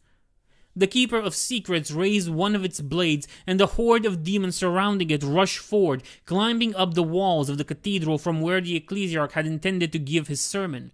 Finally, breaking from their shock, Slit's guards took their charge away, but Kanantara itself moved in, leaping hundreds of meters up from the plaza and landing on the balcony with impossible grace. Baited in the greater demon's unholy presence, many of the Ecclesiarch's defenders succumbed, falling to their knees in adoration, not noticing the razor-sharp talons of the entity's minions as they cut their throats. Kanantara strode forth, cutting down any who remained standing, until it came face to face with Baldos List. The Ecclesiarch, his ancient heart nearly bursting with terror, did not turn tail and run, futile as it would have been. With prayer and rosarios, he castigated the greater demon, invoking the name of the God Emperor and his saints, and the holy ground upon which the cathedral had been built. And there was power behind his words, which burned Kanantar's perfect skin, leaving scorch marks upon its flesh. Yet all that accomplished was enraging the Keeper of Secrets further, and it fell upon the Ecclesiarch with terrible oaths of agony, leaving its needle-fanged mouth. Slith's death was neither swift nor painless. But until the end, the Ecclesiarch refused to break. As the holy ground was defiled with the blood of a High Lord of Terra, Kanantar, he whose hooves shatter mountains and whose voice lulls the sun, laughed and raised up a claw upon which was impaled Slith's decapitated head. The cathedral trembled, the ancient structure unable to cope with the greater demon's warping presence now that its awful power was unopposed. Pillars stumbled and archways collapsed, burying hundreds of maddened pilgrims under rubble. Brezos flared with warp fire, and silver and gold melted to form obscene patterns. Kanantar turned its back on the desolation it had made and looked down upon the plaza, where newly converted cultists and demons were cavorting madly. It smiled and looked up at the skies. They were full of smoke and pollution, reflecting the billion lights of the throne world. As it is below, it whispered in a voice that made the broken statues of saints weep black tears across the entire ruined cathedral. So it shall be above. It raised all four of its arms in celebration, mocking the similar gesture Slid had performed on the balcony not a few minutes before. Hail the coming of the true God's children! Hail the angel of Slanesh! They had been sons of Horus once, It was difficult for Lord Kaustos to remember the days before he and his brothers had been trapped in the Empyrean. So much had been lost, and so much more had changed. There were none of them the men they had been when the ship that had become the splendid procession had been lost, her galley field breaking down under the ceaseless assault of the warp. Even the name that the ship had borne before was now lost to her master as he stood on her bridge gazing into the many-hued storms ahead. But he did remember that once they had fought and bled under the banner of the 16th Legion, bearing the eye of the first War Master and the number of their company, of which he had been a captain. He could not, however, remember the number of that company, nor did he remember any of the battles they had waged under that name. He wanted to. He felt that he should remember it, even if he had forgotten almost everything else. He forced himself to focus, to cling to the few threads of memories that lingered within him. The surroundings faded from his perception as he turned his mind inward, and eventually... 36, he thought. Yes, that had been the number. 36th company of the Sons of Horus. There was a symbol in that. 6 times 6, the sacred number of the youngest god. Was something as simple as this the reason we were damned? Kaustos wondered. Perhaps. The ways of the warp were not for mere mortals to understand, and despite everything that had been done to him, Kaustos still stubbornly clung to his morality, even as he and his brothers had been all but completely stripped of it. The warp storm that had claimed the splendid procession had been unlike anything any of them had ever experienced, beyond anything recorded in the ship's archives. Perhaps during the Roboutian Heresy itself there had been forces that had encountered worse tides, but Kaustos doubted it. They had been dragged from the Immaterium and into the realms of chaos themselves, the hellscapes shaped by the subconscious darkness of every soul that had ever lived. They had emerged from the storm and into the dominion of the ruinous powers. They had sailed the sea of blood, where the vitae of Khorne's victims flowed endlessly, and sharks the size of continents bit at one another in frenzied hunger. They had fought off borders of silver and fire amidst the crystal towers of the labyrinth of Tzeentch. They had burned their way through the Garden of Nurgle and slain the 7 demon princes the grandfather had sent to punish them at the cost of 100 brothers. And then they had come to the silver palace of the youngest god, and their doom had found them. The procession had been beclaimed, trapped within the honeyed maze of promises and lies that sprung around the courts of pleasure and pain. The Space Marines had prepared to die at the hands of the infinite demonic hordes waiting outside. But instead only 2 emissaries had been sent. Calling themselves Agony and Ecstasy, of course, the 2 creatures had offered a single choice to the company. To die valiantly, but for nothing, or to take up the challenge set before them by the courts. They had made it sound as if it were an honor they had been selected for, rather than the cruel whim of a dark god. Of course, they had been lying. It had not been a choice at all. No sooner had they spoken that Kaustos and his brothers had been dragged out of the splendid procession by sorcery, separated and torn into 100 different arenas. For that was what they had been, even if some of them had looked like exquisite gardens in courts. Though Kaustos had known better than to vainly rail against this breach of their word. The 2 demons had mocked him relentlessly as he underwent his own trials. They had stopped laughing when he had watched them ripped apart after an eternity spent navigating the intrigues of the Senestuous courts, finally succeeding in making them run afoul of a greater power. And so it had been for each of his brothers, trapped within the realms of chaos. Here, each of them alone and surrounded by monsters in beautiful disguise, they had been made to play their part in the drama of the Slaneshi aristocracy. They had been servants and knights, champions and villains, strangers and old friends, even, Kaustos knew to his eternal disgust, lovers to some of the abominations. Had any of this been real and not an illusion conjured by the Empyrean? Kaustos had no way of knowing, but the effects on him and his brothers had been all too real. The warp had hallowed them, taken pieces of their souls and replaced them with stories woven of infernal whispers. Bit by bit, slowly enough that each individual violation left them virtually unchanged, until only the shape remained of who they had been, a vessel for the creatures they had become. They had lost their names and received titles in exchange, symbolizing the power they had been given as well as incarnating the shackles that had been put around their souls. For these titles were in truth the roles they played in the strange and insane theater of the Dark Prince's courts, and they had been bestowed with little regard for how well they fit. Instead, it had been the recipients of those mantles that had been altered to fit them. When they had reached the end of their stories, the Space Marines had been brought back to the splendid procession, except that they weren't Space Marines any longer. Castos had been the first to be sent back, and he had watched with growing horror as the rest of his company returned. He saw his librarian, a noble and proud warrior who had held the Amethyst Gate of Nefarius against the Tyranid onslaught for 7 hours on his own, reduced to a shadow-shrugged figure calling itself Thief of Faces. He saw his company champion, who had dueled an Imperial Fist heretic to the death and in victory broke the back of the Radios incursion, return as the star-eyed swordsman. On and on he had witnessed his brothers come back and take up their old chambers within the procession and watch as they created something akin to the infernal courts they had departed from the mortal crew. Of his entire company, Kaustos alone had retained his name, and with it his mortality. He was the linchpin of the Regal Company, its last remaining tie to the Materium. This was not by coincidence, he knew, for through his old rank he held some authority over the entire company, no matter how changed they were. Even as they plotted and schemed, pitting their minions against each other in petty power plays, none of them have ever conspired against him. Now, at last, that design was revealed to him. As the last of his brothers, the empty-hearted soldier was returned to him, and the chains holding the splendid procession in place came loose. The Golden Herald had come for them and offered a path out of the Sea of Souls, if they would but do one last favor for it and the one it served. And gods take him, but Kaustos had been so tired of it all that he had accepted what he knew to be the devil's bargain.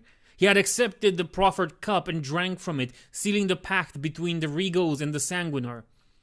"You shall be regal and terrible," the Golden Herald had told him, "and bring forth the wrath of the true gods upon those who had sought to defy their dominion for 100 centuries.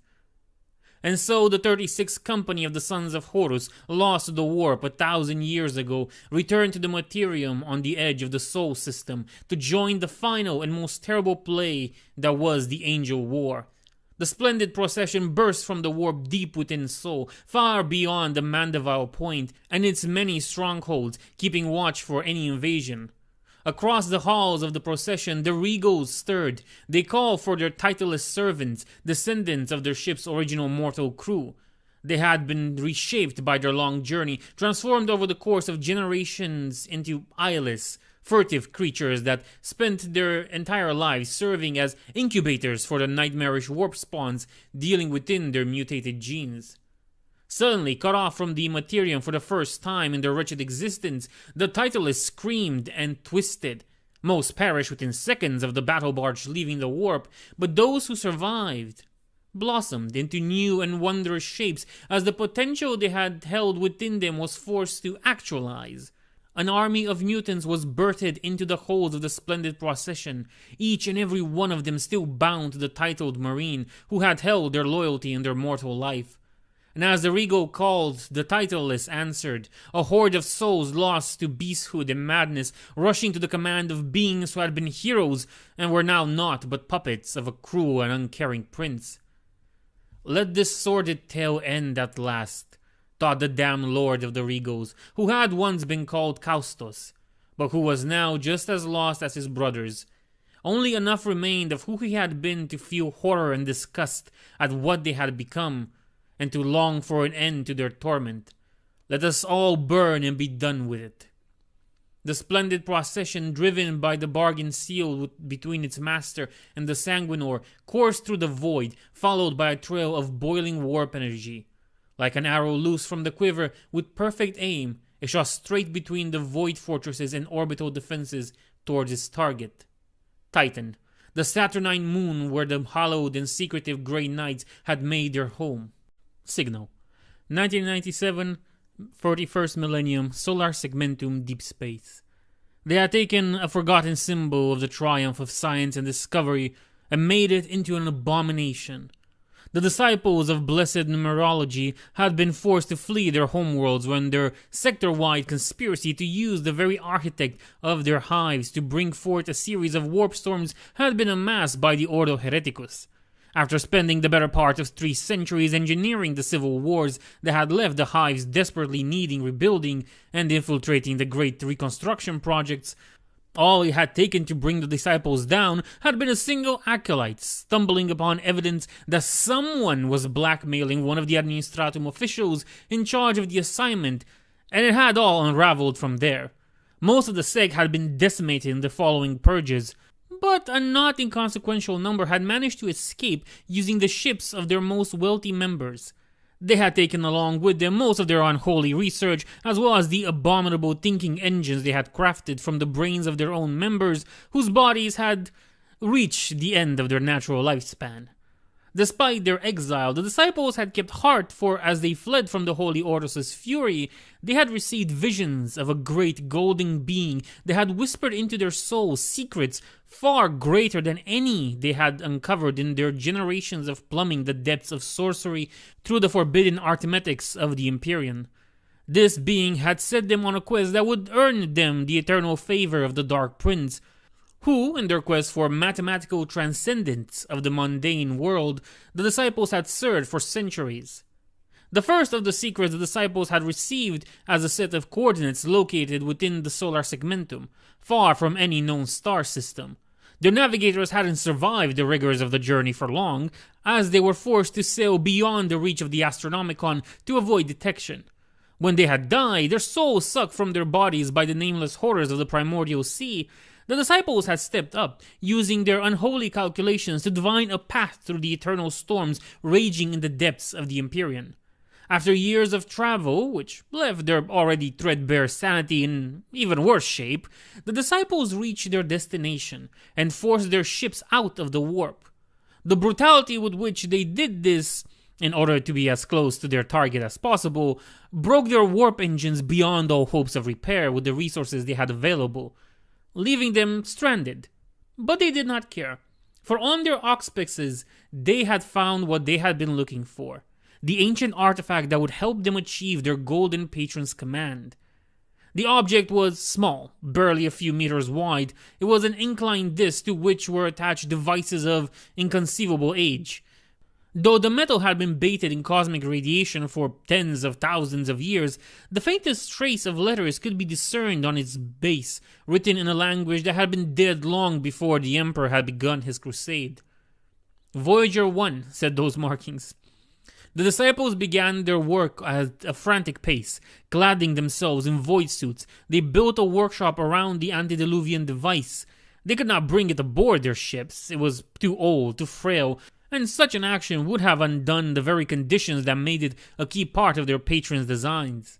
In the cogitator rooms of their becalmed ships, the disciples calculated the distance between their current position and Sol, using the distant light of the throne world to determine the current and future position of each of the system's spheres. Even as life supports began to shut down, they continued their calculations, transmitting the results to those working directly on the artifact so that they would adjust its position and align with the bare, void-bitten hands. For months the disciples worked, constructing an array of unholy technology around the ancient probe. They transformed it into an infernal broadcast engine, mixing the ancient technology, which was, by the standards of the Imperium, incredibly primitive, with the mysteries of the ruinous engineering.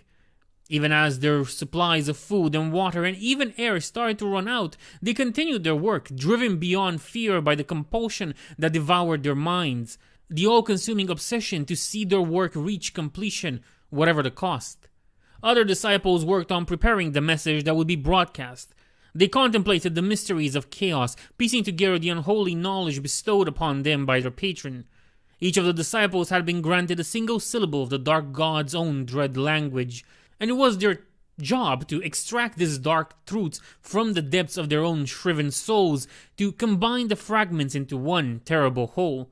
They desecrated the bodies of their own dead to force their departed spirits to return in order to interrogate them and recover the fragments that they had received. Through the techniques developed by the sect over centuries, they pieced together the true name of one of the Dark Prince's greatest servants and put it down in a format that could be transmitted across interstellar distances. And now, at long last, the work was done. All members of the Blessed Numerology cut their own throats, releasing their souls at the precise moment the device they had crafted unleashed its payload into the void. Their deaths granted additional strength to the transmission, and their souls were welcomed into the Silver Palace, where their rewards awaited them. Where those rewards were anything like what they had imagined, none but the Dark Prince would ever know. The deep signal's emission obliterated the device that had broadcasted it, shattering the 40,000 years old relic at its core in the process. The warp boiled with the power unleashed in the signal, focused beam so far from any soul, so far from any of the warp roots, no one could pick up on it until it was much, much too late. For 820 days, the deep signal crossed the void, unheard by any soul, until carried by the cosmic waves, it hit its intended target. The small planetoid at the edge of the Sol system that in ages past human scholars had debated whether it deserved the classification of planet or not. Through the calculations of the disciples of the Blessed Numerology, the deep signal had hit the precise point it needed, despite the unimaginable distance between Voyager 1 and the frozen orb. Thanks to their God-given obsession with mathematical perfection, the disciples had accomplished their appointed task. On Pluto, in the pits where the Ninth Legion had battled monsters at the dawn of the Great Crusade, the cultists of the Gifted Thigh sacrificed 666 newborns to the one they called Glorious. The sheer monstrosity of the deed, which was the culmination of weeks of ritual debaucheries held in secret within the depths of the frozen world, lit a spark in the ether. That spark drew the deep signal to it, and what had only been nightmarish potential become reality. Flesh ran like wax, the corpses of sacrificed infants melted together, providing the matter from which arose a powerful demon brought forth from the Imperium by its true name, embedded within the deep signal. The cultists of the Gifted Thigh were engulfed in the tides of flesh, their souls devoured by that which they had called forth. And so, the creature that was known in the darkest myths of the children of Isha as Zahariel, the Song of the Deep, was born in its awful glory. In the sealed records of the Black Library, Zahariel's legend was inscribed in silver letters upon psi-neutral scrolls. According to those records, the being that would become Zahariel actually predated the birth of She Who Thirsts, having coalesced into the Imperium from the narcissism and perversions of a particularly depraved segment of the Eldar Empire. Only when Slaanesh itself had risen from the fall had the Song of the Deep been brought to heel by the Great Power, forced to submit and assimilate into the courts of sensation. By the Dark Prince's awful will, it had been stripped of much of its strength and transformed into one of Slaanesh's Keeper of Secrets. Yet even after its diminishment, Zahariel had remained one of that terrible kind's foremost members. So powerful was Zahariel, in fact, that never had it been brought into the Materium before, never had it been summoned by deluded cultists or unleashed upon a doomed world by a warp storm. Yet now, at Light's End, the Song of the Deep would be heard, for such was the will of the disciples of the Blessed Numerology's patron, who had heard the secrets of Zahariel's true name from the very lips of the Profligate One. In Pluto's depths it rose, immense and terrible, opened all of its 6 mouths wide, and began to sing the song that would end the world. Zahariel's voice echoed across the tunnels of Pluto, and all who heard it went mad. The whole of Pluto became a kingdom of the lost and the damned, every heartbeat seeing it plunge further and further, ever closer to becoming a fully fledged demon world. Zahariel sang, and reality screamed under the strain of the deep signal's true form. Nearby ships patrolling the Mandeville Point or just arriving into Sol heard the song over Vox or into their heads, and they were lost, too. Merchant and pilgrim vessels veered off course towards the frozen world, while aboard them navigators and psychically sensitive individuals were turned inside out to provide gateways for manifested Neverborn, called forth by the Song of the Deep, to join in the celebrations. Zahariel sang, and in the Silver Palace sat upon a throne fashioned from the souls of its victims. Slaanesh smiled in nostalgia and hummed along the tune. Tyrant. When the Eye of Terror first opened, hundreds and hundreds of worlds were dragged within its baleful embrace. The core worlds of the Eldar Empire, home to uncounted trillions of children of Isha, were swallowed by the hungry mouth of the Sea of Souls. In the first of the ages that followed, the Eye belonged to the dark god it had spawned and its legions of newly created children. The demons of Slaanesh ruled over every world within the Eye of Terror, and they wrought wonders and horrors alike from the ruins of their fallen empire. But soon, the forces of the three elder powers arrived, for none of the dark gods could ever tolerate their youngest sibling to hold such vast territory unchallenged. And so, long before Guilliman raised his flag of rebellion and condemned 8 of the 9th legions to rally to its exile within the Eye, the ruinous powers sent their champions, mortals and immortal alike, to the greatest warp storm in the galaxy. On every world of the Eye, the scions of the Dark Prince were attacked by the hordes of Khorne, Tzeentch, and Nurgle, and they were forced to relinquish countless dominions to their rivals. Since then, the Eye of Terror has been in a perpetual state of flux, with the forces of the Dark Gods fighting each other in demon worlds constantly changing hands. And no world represented this state of affairs better than Eidolon. Since the end of Slaanesh's hegemony, Eidolon had been in a constant state of warfare, as the forces of the Four battled for supremacy in an endless cycle. Always the world was divided between the territories of the 4 factions, each led by a powerful champion of that god. Always one would rise over its rivals, only to be cast down, whether by inner conflict, an alliance of the other powers, or the random whim of their patron god. This was as the gods willed it, for the struggle for Eidolon was much more entertaining to them as any of their champions' triumphs could ever be. And so the cycle went on and on, the siren song of Eidolon driving billions of cultists and other denizens of the Eye to throw their lives away on its countless battlefields. But then came Liantos, a former captain of the 9th Legion and powerful champion of Slaanesh. Liantos had risen to rule over the servants of the youngest god on Eidolon. From that point on, the influence of the Dark Prince on Eidolon had been on the ascendant, with Liantos even leading many incursions beyond the borders of the Eye, using potent sorceries. For his deeds and monstrosity, he was rewarded with ascension, stripped of his mortality and elevated into the ranks of the Neverborn. From Eidolon his name spread, burrowing into the darkling souls of the Dark Prince's worshippers in the Eye of Terror and beyond.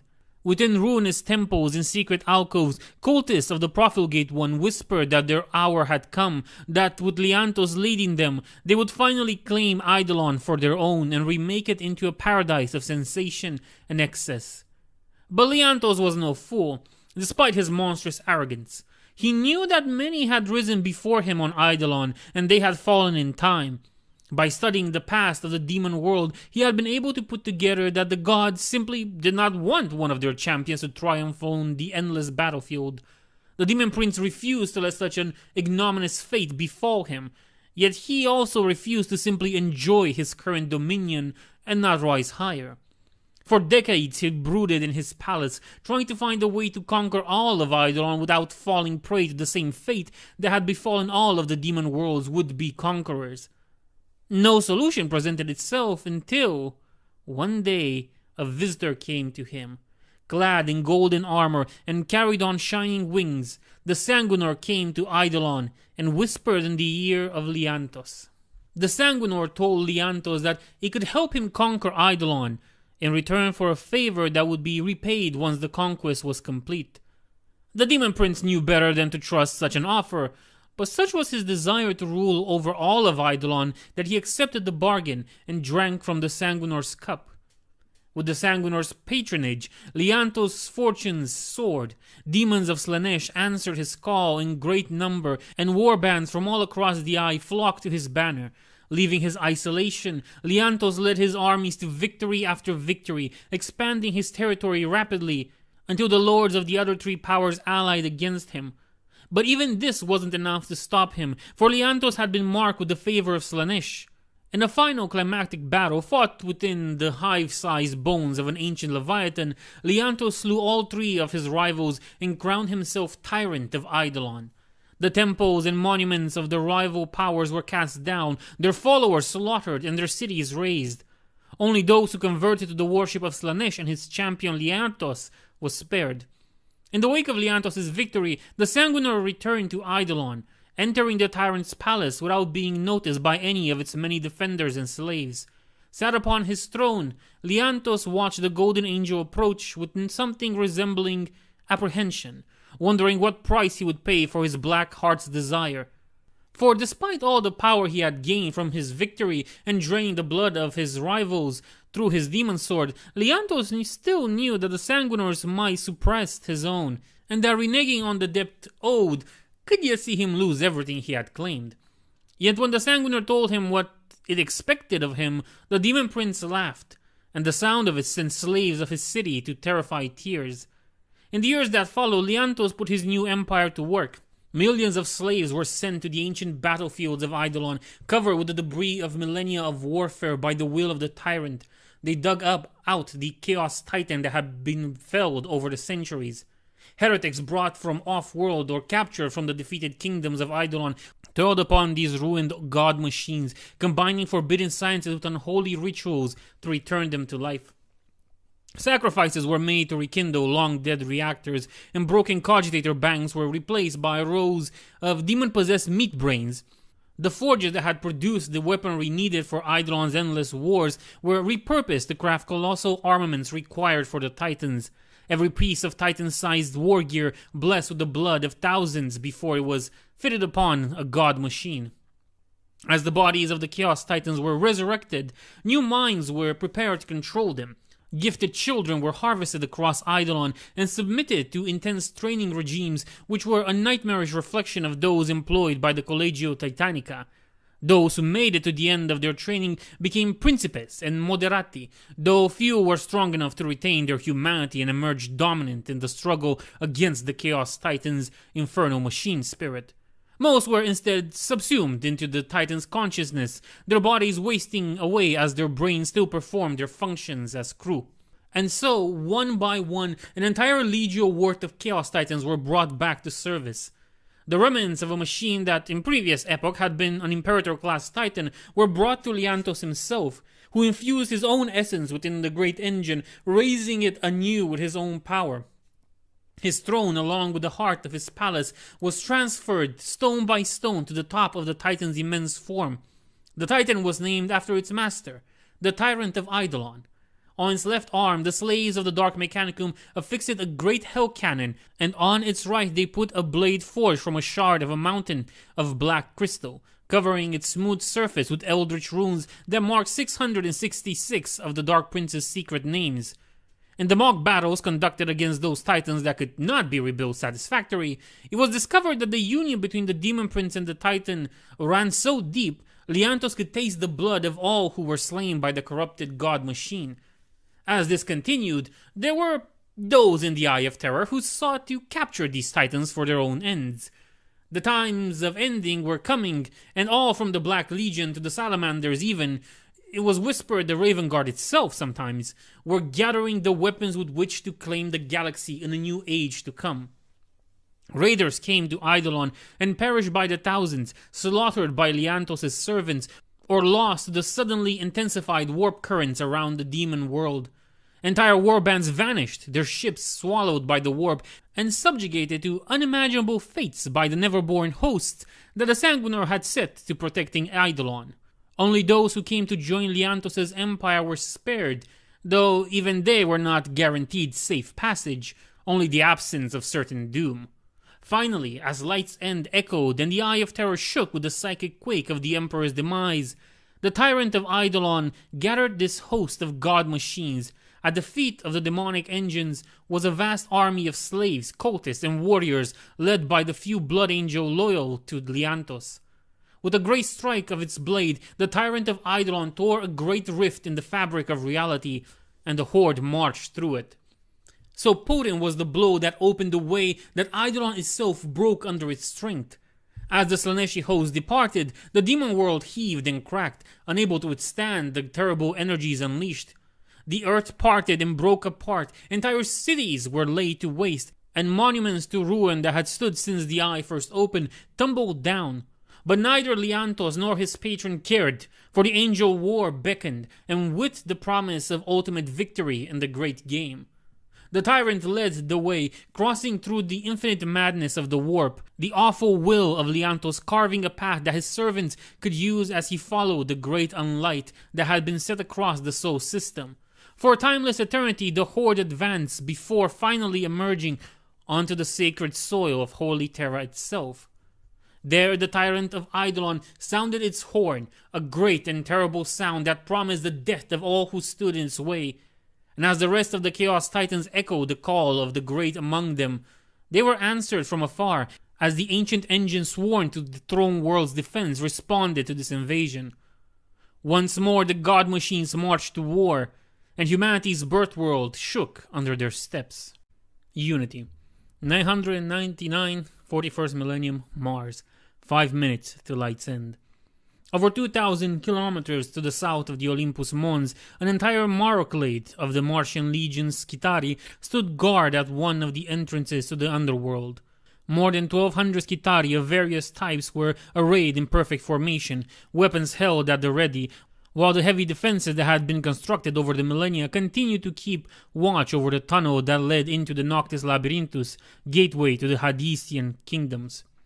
The entrance itself was blocked by a 5-meter thick circular adamantium door connected to a system of pistons and gears that, while incredibly primitive by the standards of the Mechanicus, had the advantage of being completely disconnected from any network that those trapped on the other side could have attempted to hack in order to open it. While most of the Red Planet's armies had gone to wage war in the Hydesian kingdoms under the banner of the Martian host, there remained a need to guard the entrances of this underground realm and prevent any of the heretics and their creations from escaping. In another army, this duty would have been seen as an insult to those it had been bestowed upon, a way to deny them the chance to participate in the final apocalyptic battles of the Lie of Iron that would see Mars freed of the taint of ruin forevermore. But the Skitarii were not blinded by thoughts of personal glory. All that mattered to them was to follow the Omnissiah's will, as was made clear by the Martian collective and expressed through the voices of his tech priests. They were, all of them, cogs in the Mechanicus' great engine, and they would not even consider bemoaning the task they had been given. Already knowledge of the great victory scoured the Martian host against the gathered forces of the Hydesian kingdoms had reached the Maroclade, spread by their tech priest overseers so that they would know of the Mechanicus' triumph. Yet that triumph had not lessened their vigil, for along with it had come the collective's predictions that as the Martian host continued its relentless purge of the Red Planet's underground, it was inevitable that some of the heretics would try to escape to the surface. Arax 99, who by the grace of the machine god had been elevated to serve as primary alpha of the Skitarii Rangers manifolds deployed, was not exactly nervous. In truth, the Skitarii could not experience such a state of being and had been unable to for several decades now, since she had been chosen among the children of the Mechanicus' thralls to become part of the Skitarii legions. But there was a sense of trepidation as she considered the tactical implications of what was transpiring on the primary Forge world. 3 sons of the Omnissiah had returned after thousands of years of absence, and they had not gone to Terra, where the High Lords of the Imperium fussed over matters of influence and prestige. They had come to Mars to help the Fabricator General and the Martian Collective, hallowed be their circuitry, end a war that had bled the Adeptus Mechanicus' resources since the time of dividing itself, that which the Imperium called the Roboutian Heresy. Until the arrival of the Primarchs in Olympus Mons and the marshalling of the Martian host, Arax 99 had not known of the Lie of Iron. She had fought against the spawn of the Hydesian kingdoms, but had not truly known the scale of the threat that lingered beneath Mars' sacred surface.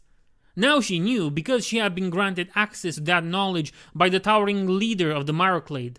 Surrounded by cybernetic guardians, the emissary was huge. Their chassis was bristling with weapons and transmitters, and their presence flowed through the manifold of the entire Maroclade, watching through the senses of every soldier of the machine god. Arax 99 did not know the name of the tech priest who was interred within the sarcophagus, who had made the sacrifice of separating themselves from the collective in order to oversee the defense of this entrance to the Hydesian kingdoms.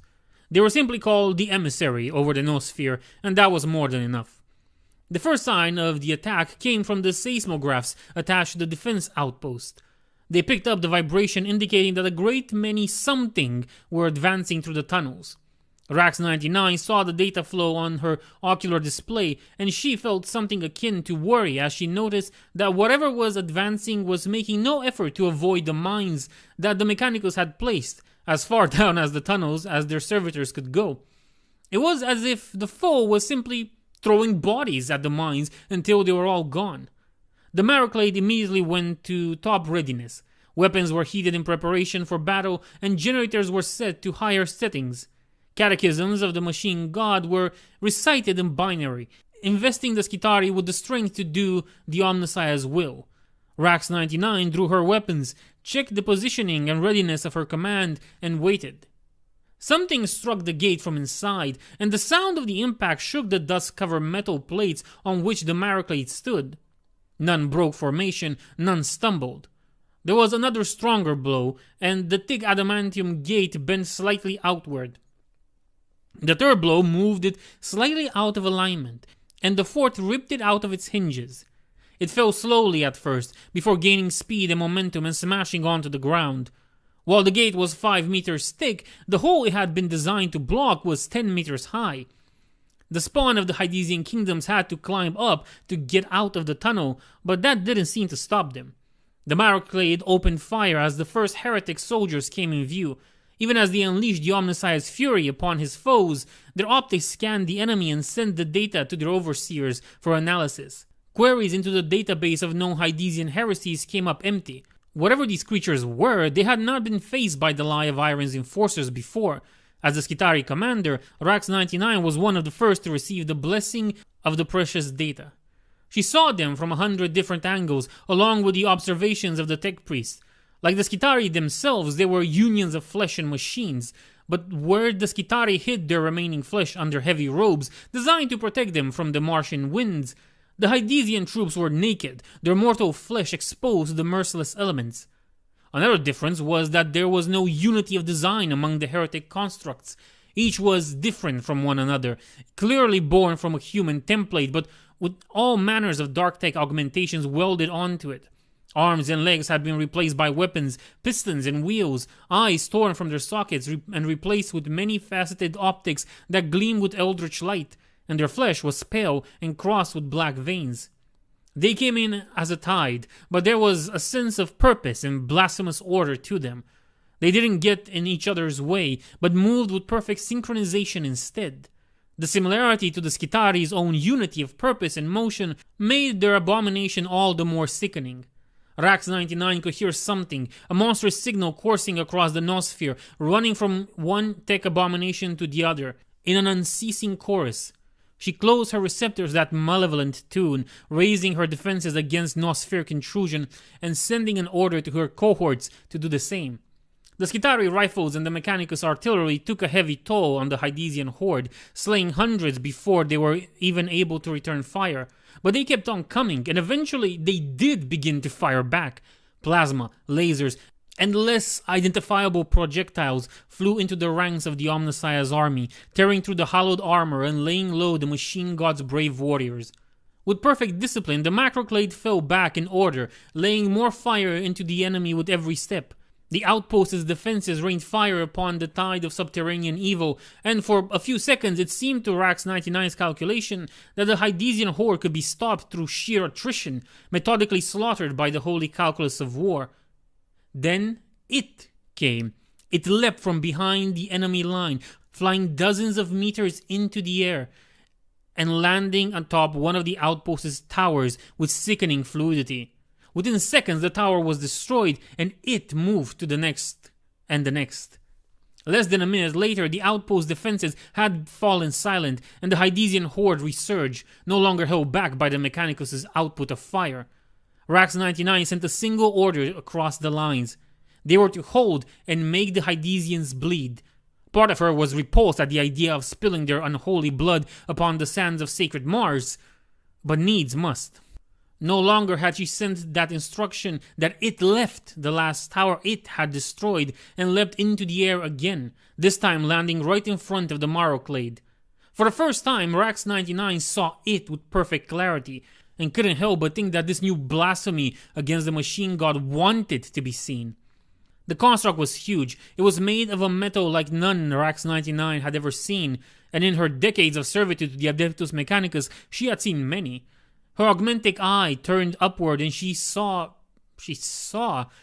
a pale torso branded with an 8-pointed star and stitched with 2 demon-mounted cannons, a delicate horn of pure ivory rising above an eye socket set within a black metallic patch and burning with crimson fire, a roaring, twisting chainsaw attached to an obscenely delicate arm, a sword held in a scarred hand, its blade burnt black by fire that would, if given the chance, consume all that was true and pure among the stars.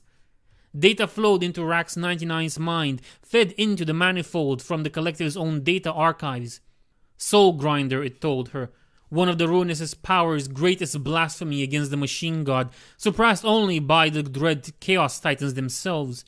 According to records, Soul Grinders were not supposed to be able to move like this one, but there was something spindly about this one, like it was only half finished, letting more of its core inferno essence seep through the unholy metal components that had been hammered into its warp-born flesh. It spoke, and its voice was like nails drawn on every soul. Her vision swarmed as her optics glitched from the intrusion, the sheer violation of the creature's words. "I am Enkari," it said, "and I hunger." Despite herself, Rax 99's nospheric defenses wavered. The slightest trickle of the Hydesian scrapcode signal leaked through, and she heard the words of the unholy chorus booming into her skull.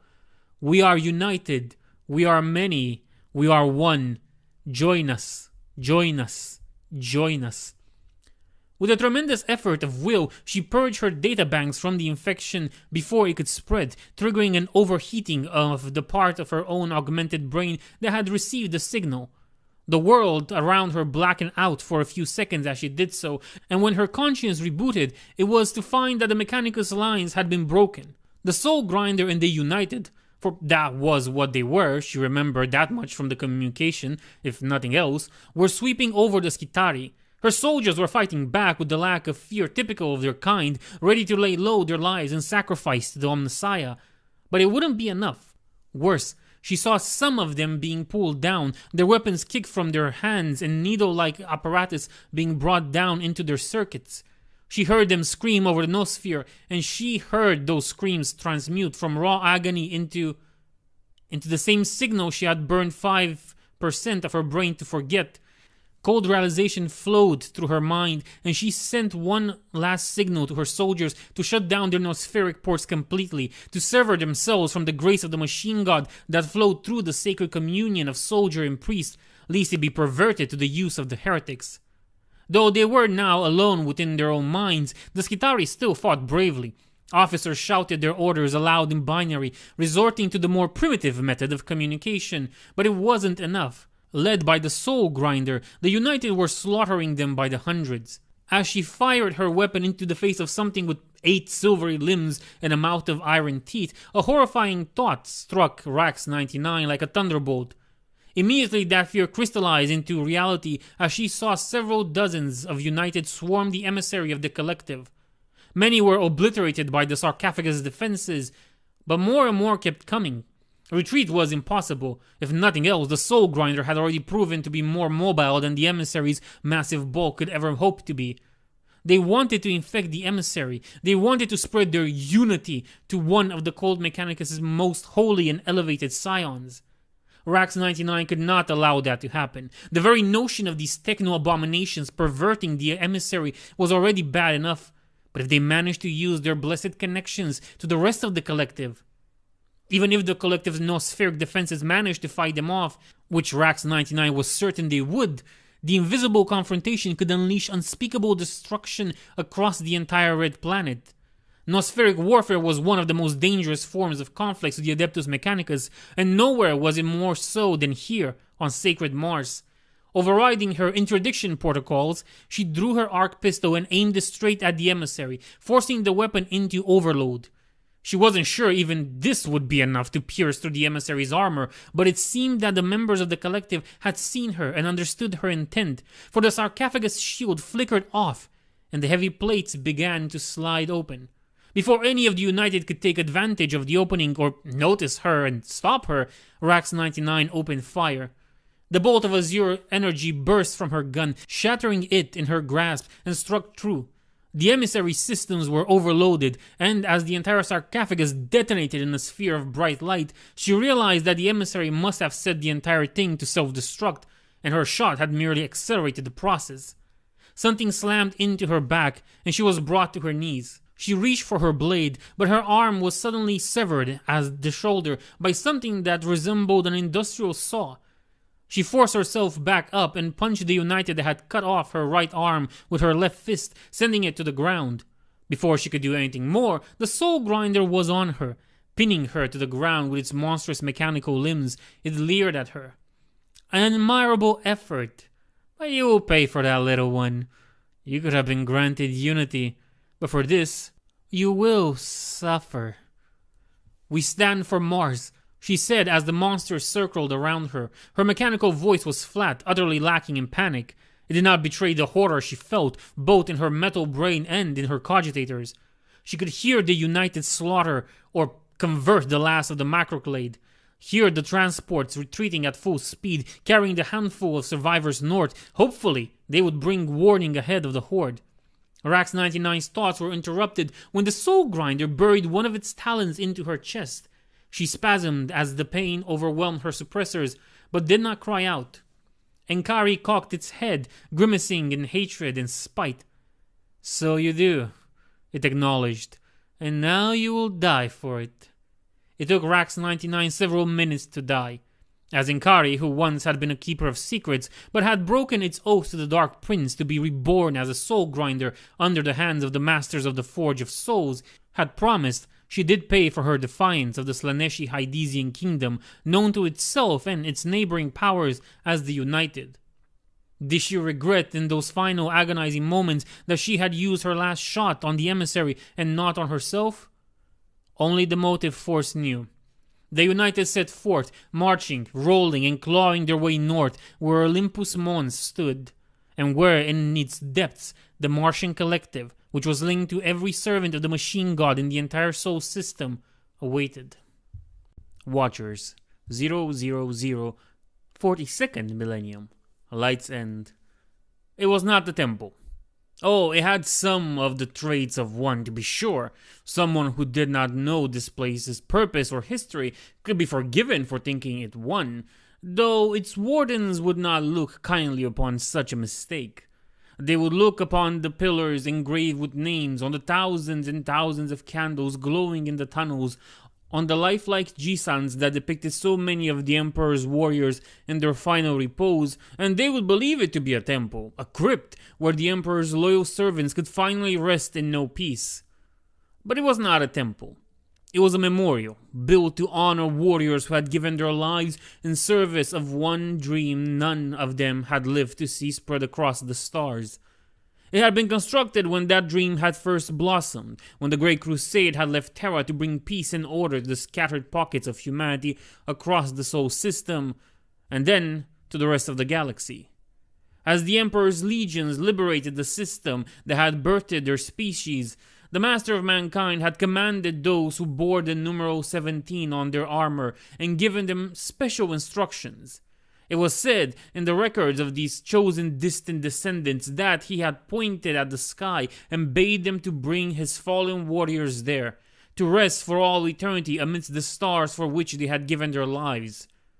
So had been created the Shrine of Unity.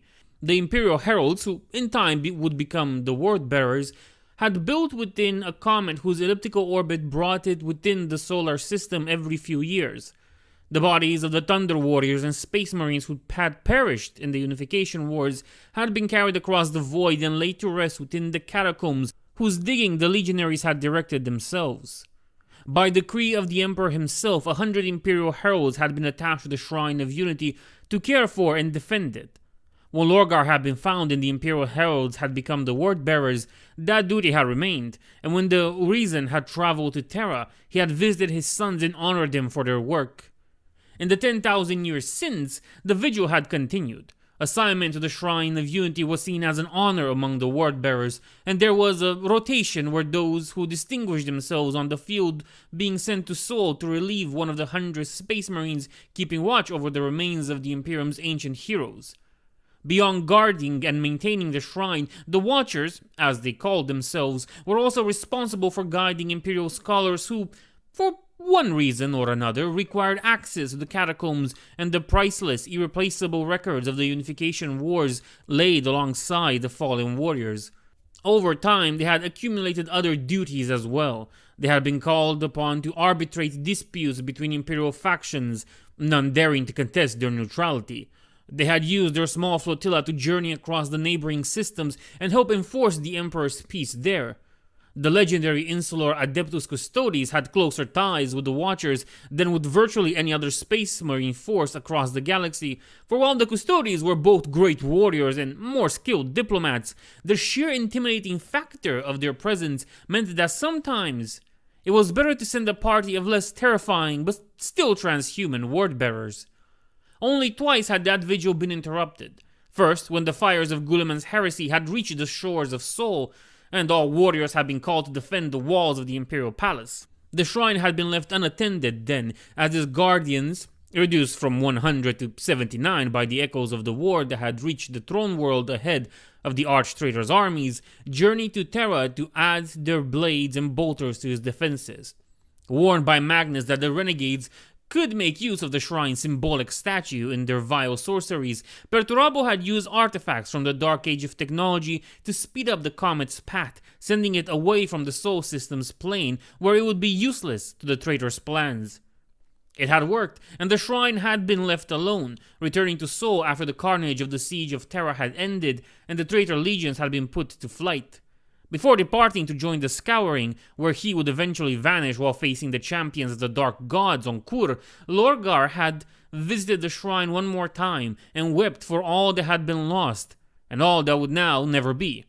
The second occurrence had happened during the 36th millennium, in those dark days known to chroniclers as the Reign of Blood, when Gauj Vandir overthrew the Ecclesiarch and added his throne to his own as master of the Administratum. The Watchers had become wary. Like all sons of Lorgar, they had a healthy contempt for the Imperial Creed, but Vandir's proclamations that he intended to purge the corruption from the God Emperor's Church were judged worthy of at least listening to the man.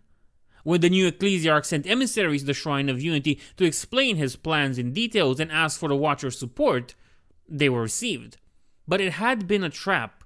Vandir was wisely fearful of the word-bearers, even more so than of the Custodes, whose influence had in those days been much diminished and was now restrained to the security of the Imperial Palace. His emissaries were assassins who used suicide bombs during the meeting to decapitate the Watchers before drowning the shrine in fanatic Frateris Templars. The Watchers had fought long and hard, but eventually they had all perished, except for a few who had been on a secret mission elsewhere in the Segmentum.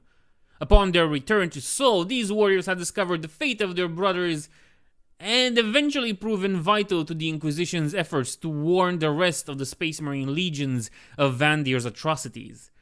In the wake of the Reign of Blood, the Shrine of Unity had been reclaimed by the 17th Legion, and its defenses increased tenfold. The bodies of the slain Watchers had been buried with full honor. No one spoke of what had happened to the remains of the thousands of Frateris Templars they had killed before being dragged down and slain, and the vigil had resumed.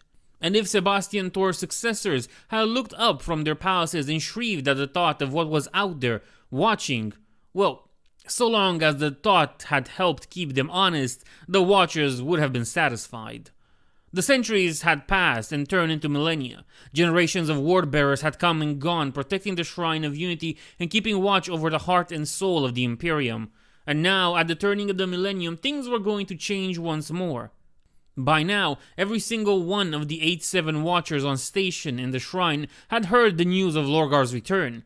It had taken a considerable effort of will for Captain Sor Feros, the officer in command of the Watchers, not to go straight to his Primarch. Only the knowledge that his duty remained the same, that if the Urizen needed him and his brothers, he would have called for them, had kept him in place. Still, there was no denying the exuberance that had spread across the ranks. On its own, Lorgar's return after 10,000 years of absence would have been enough to shake the Imperium to its foundation. But the Urizen hadn't been alone. Magnus the Red, long thought to be all but dead, had returned, having awakened in time to thwart a Black Crusade aimed at Teratalion. The Crimson King had arrived in Sol soon after the Watchers had received confirmation of Lorgar's sudden presence on Luna. Sorferos wanted to join the Primarchs. By the Emperor he wanted it, more than he had ever wanted anything else in his 5 centuries of life, but his duty kept him in check. It did little for his temper, however, which was why the Watchers, who had been feeling the same desires as the captain, had been very, very careful around him for the last few days. None of them had been foolish enough to ask if they could go to Terra, or Mars, as it seemed the 2 Primarchs had gone there after meeting up as representatives of the Watchers in the Legion. As it turned out, Sorferos had been right to keep his forces concentrated on the shrine. Though he would never have imagined what was happening across Sol, not even in his worst nightmares. By chance or destiny itself, the Shrine of Unity had returned to the Sol system just in time for the turning of the Millennium and the Primarch's return. Its elliptical orbit had been forever altered by what Perturabo had done to keep it out of the system during the Siege of Terra, becoming much wider than it had been before. It could still be seen from Terra when it returned into the solar plane, but only using a telescope. There probably was a metaphor in there, Sorferos knew, but now was hardly the time to think about it. As a result of that altered orbit, the comet was currently somewhere in what was known as the outer worlds of the Sol system. The shrine was beyond the orbit of Uranus, which was currently the closest of the system's worlds. Yet even from that distance, the shrine's many auxpecs and relay networks gave the Watchers a view of the events unfolding across the system. Sorferos stood in the command station, a vast reinforced bunker built on the outer shell of the comet, surrounded by Vox officers and tech priests, with a squad of his brothers keeping guard. The captain of the Watchers grimly listened as the list of disasters grew and grew. So far, there were multiple etheric manifestations all across the system, with 4 different traces on Holy Terra itself. There were signs of battle on Mars' surface as one of the Infernal Kingdoms had broken free of the Hyades. An unidentified Chaos ship had appeared near Titan and was sailing directly towards the moon, shrugging off all fire directed in its way. Pluto was gone. There would be no reclaiming the frozen world, of that Sorferos was grimly certain. Though the full extent of that threat on that front was difficult to evaluate due to the lack of information they possessed. Given that they had needed to kill an entire choir of astropaths who had been lost to whatever madness was pouring out of Sol's outermost world, that threat was unlikely to be small. Abnormal gravitic readings in the outer system. On screen, orders Sorferos. The main display of the command center shifted, displaying a representation of the void between the shrine and Pluto. With Neptune on the other side of Sol, there was an immense region of the system left empty, save for the scattered void fortresses and other outposts.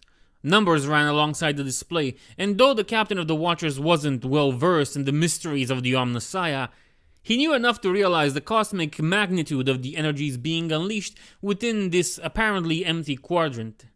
Then, all of a sudden, where there had been nothing, there was a fleet. The void cracked with arcane energies, and thousands of vessels manifested as if conjured from the blackness of space itself. Each of them was unique, yet they all shared the same alien sense of design. Their hulls were made of some organic-seeming material, painted in a violent riot of colors and twisted into shapes that reminded Sorferos of immense mutated sea creatures. They gleam in the light of Sol, the reflection even hurting Sorferos' eyes, even through the screens, and the few Vox relay stations that had survived the gravitic shift of the fleet's arrival were obliterated in seconds by a torrent of greenish energy. At the center of this Xenos armada was an enormous engine, spherical and hundreds of kilometers wide. Its surface bristling with unknown devices that were no doubt weapons of some sort. The cogitators chugged to put together a complete picture of this immense engine, combining imagery gleaned from 100 different points of views, and the 3-dimensional model of the sphere was projected on one of the hololiths. The moon-sized ship had an immense pit on its equator, whose depth the Auspex couldn't evaluate. All attempts at scanning the pit's contents returned only a cascade of errors.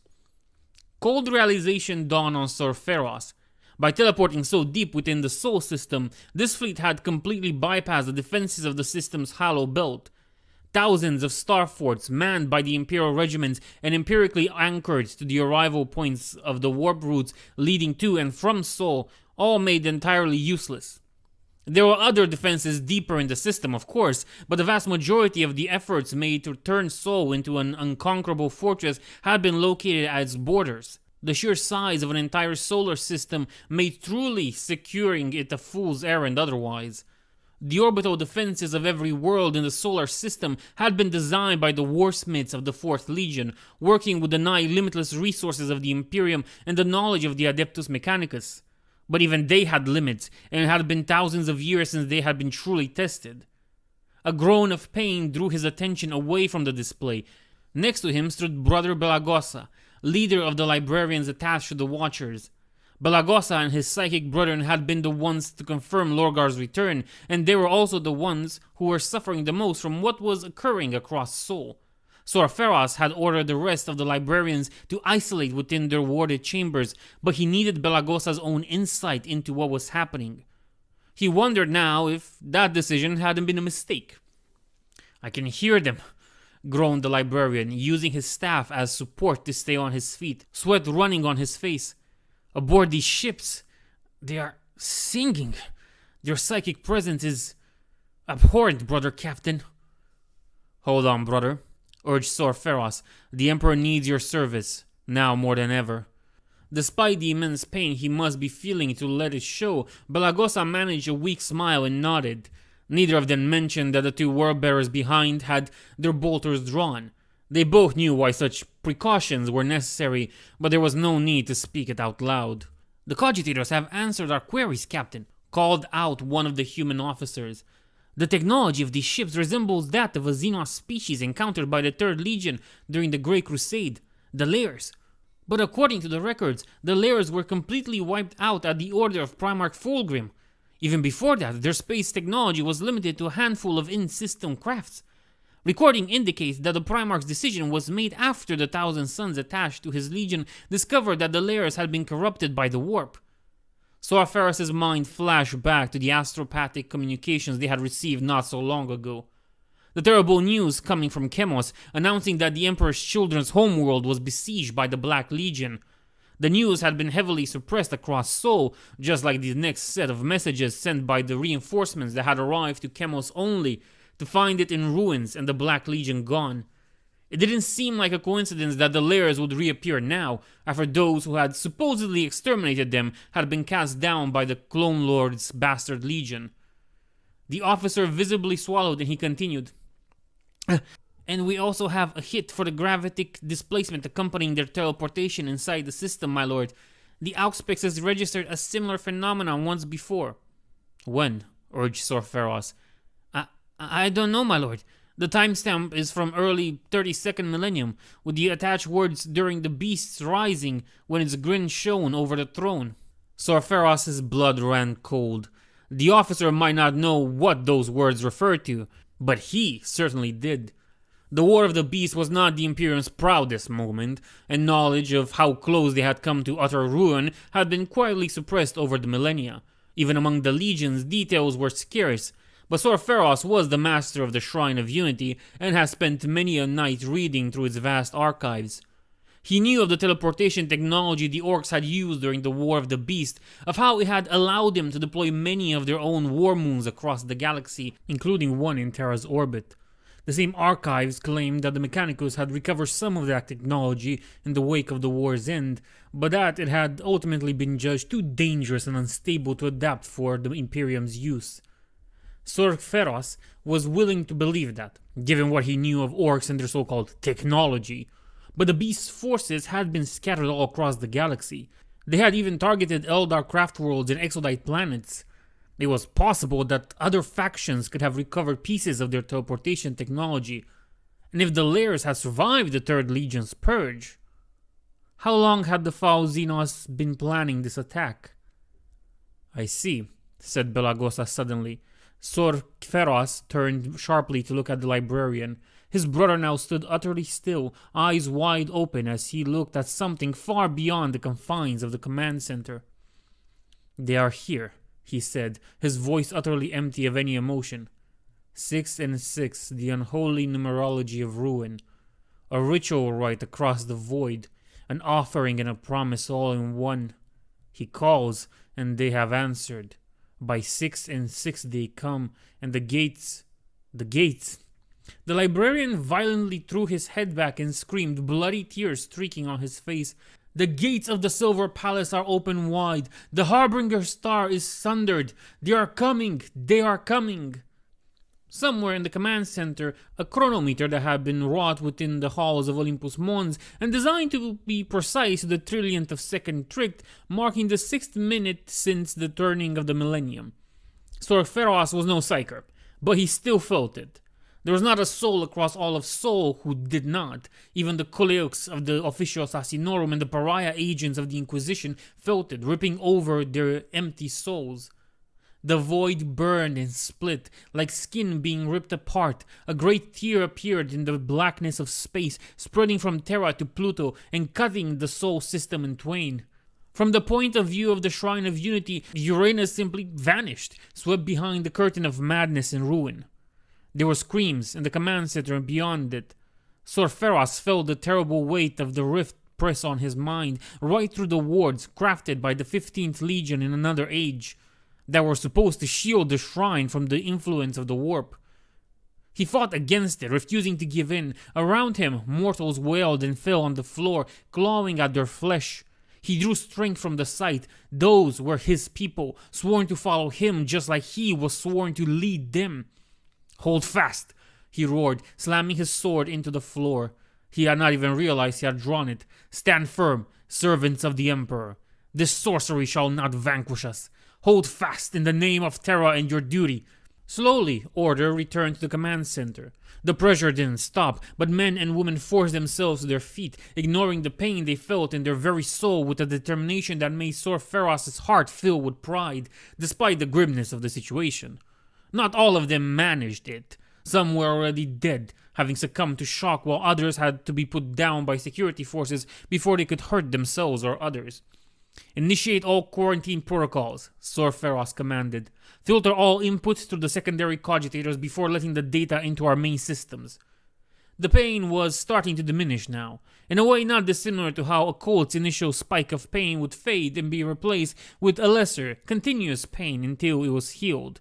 As the screens resumed activity, displaying an image of the warp rift that had cut Sol in two, Sor Feroz didn't think that particular wound would ever fully heal. The warp rift could not be properly measured, but the position of other objects in the system relative to it could, though that required to consider the rift as a vertical plane, which wasn't true even by a long shot. The Lair fleet was on the same side of it as the Shrine of Unity. They could also still see Mars, but their view of the inner worlds of Sol was almost completely obscured as the rift splintered down its end, seeming to reach toward the planets like the tendrils of a hungry predator. Something is happening in the Lair fleet, called out a different officer from the one who had presented the cogitator's analysis to Sor Feroz.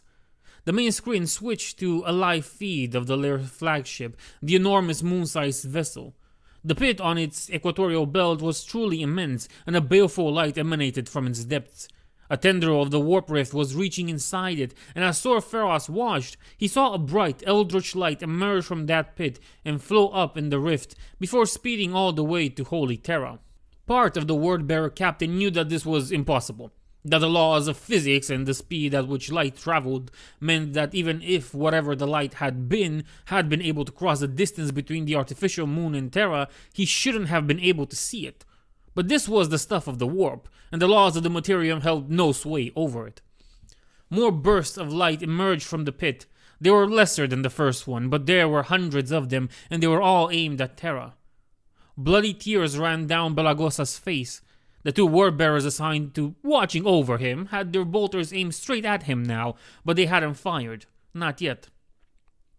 The stolen sons, he babbled incoherently, twitching in agony as he clutched to his power staff. The stolen sons, returned from the pits of torment, brought to the throne once more. Unholy symmetry, a pattern of ruin woven from their pain. The tithe is owed, the tithe was claimed. Belagosa, Sor Feros ordered harshly, take a hold of yourself. Raise your mental defenses and shut yourself off the warp. Do it now. For a moment nothing happened, and the captain worried that he was going to have to order his librarian brother executed. But slowly Belagosa's twitching diminished, and the frost that had spread around his feet melted. Sor Feros managed to catch Belagosa as he collapsed, exhausted beyond even the endurance of a space marine. The captain handed over the librarian's unconscious body to his minders, ordering them to bring him to the apothecarion at once. His focus returned on the display. They were still centered on the warp rift, which pulsated with energy like an infected wound seen through infrared. Tendrils of warp energy spread from it, worming their way through space and towards inhabited worlds and moons at impossible speeds. One display shifted briefly to the pic feed of a station on the path of one such tendril, and Sor Feros saw the true face of the enemy. These tendrils weren't made of warp energy after all. They were demons, thousands of demons rushing down paths of broken stone, stretching from the Immaterium and into the Sol system. In the seconds before the display went dark, its data feed corrupted, the Warbearer's captain recognized the spawn of the dark god Slanesh, dark prince of pleasure and pain. Or pain and pleasure, but you get it. And there were so many of these roads, each the size of cities. His mind boggled as he tried to comprehend how many demons had entered Sol. Billions at the very least. How could so many manifest at once, especially here, so close to the Astronomicon? A terrible thought crept into his mind, and he squashed it ruthlessly before it could even express itself into. It couldn't be. It was impossible. The very notion was treachery. The Lair fleet is advancing, called out someone, their voice admirably firm. We are detecting more gravitic shifts on the capital ship. The Magi's theory is that they are teleporting troops across the system. The officer, a woman with the markings of a lieutenant on her uniform, turned towards Sor Feros, and the captain saw fear in her eyes, despite her control. Captain, what are your orders?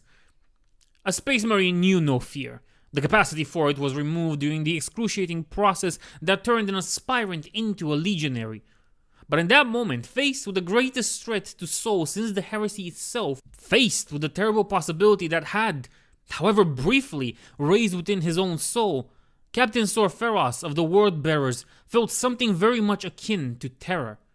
It only lasted for a moment. His training and his oaths reasserted themselves, and he shook himself free of his torpor, scolding at himself for having wasted even a second on such weakness.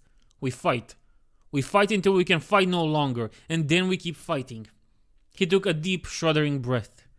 All hands to the ships, he ordered. Full battle readiness. Empty the shrine, and activate the automated defenses. Someone get me the Lord High Admiral on the Vox. We must not let this fleet reach Terra. The Solar Fleet was a powerful force, an entire battle fleet by the standards of the Imperial Navy, dedicated entirely to the protection of Sol, with occasional forays into its neighboring systems. Almost every ship of it had been called back for the turning of the millennium, and, for all that Sor Feros was grateful for it now, he couldn't help wondering if someone, somewhere, had known something he had not. And yet, just like the other defenses, it had been a long time since the Solar Fleet had seen battle. There were persistent rumors that assignment to the Throne World's elite defenders had become something of a token of prestige in the Imperial Navy. Each position something to be bargained for in the political circles of the Navius Imperialis elite. The constant drills and maneuvering exercises should have kept the skills of everyone aboard the Solar Fleet in top condition at least. But Sor Feros knew all too well just how different real battle was from training. And this was going to be a battle like no other since the heresy itself. The Lair fleet outnumbered the Solar Fleet significantly, and the Imperials didn't have anything like the moonship of the warp-spawned Xenos. If one counted all the civilian vessels, then the calculus was different, but most of these would be utterly useless except to make the enemy waste their ammunition, if their weapons even used ammunition as the Imperials understood it. The handful of Legion vessels the Watchers would bring to the fray, while nothing to scoff at, were only a drop in the ocean. But there were other ships in the system that would answer the call to defend it. The greatest gathering for the turning of the millennium had brought thousands of ships to Sol, and the troop transport that had come without escort, rogue traders and inquisitors, sisters of battles, cardinals and governors, all had come to Terra and brought their ships with them. Ordering this dissipate assembly into something resembling an order of battle would not be easy. Yet surely if one soul in the Imperium could do it, it would be the Lord High Admiral. One did not become High Lord of Terra by being incompetent. The sheer ruthlessness of Terran high politics meant that any weakness would result in one's downfall. Even then, going purely by the numbers, death seemed to be the most likely outcome. And far worse, so was defeat. But Sorferos knew that he was no master of void warfare. The Lord Admiral might see a way to turn this around. And we have Lorgar, he told himself. The Primarch has returned. We will not fail. Not now that the miracle our legion hoped for has arrived at last.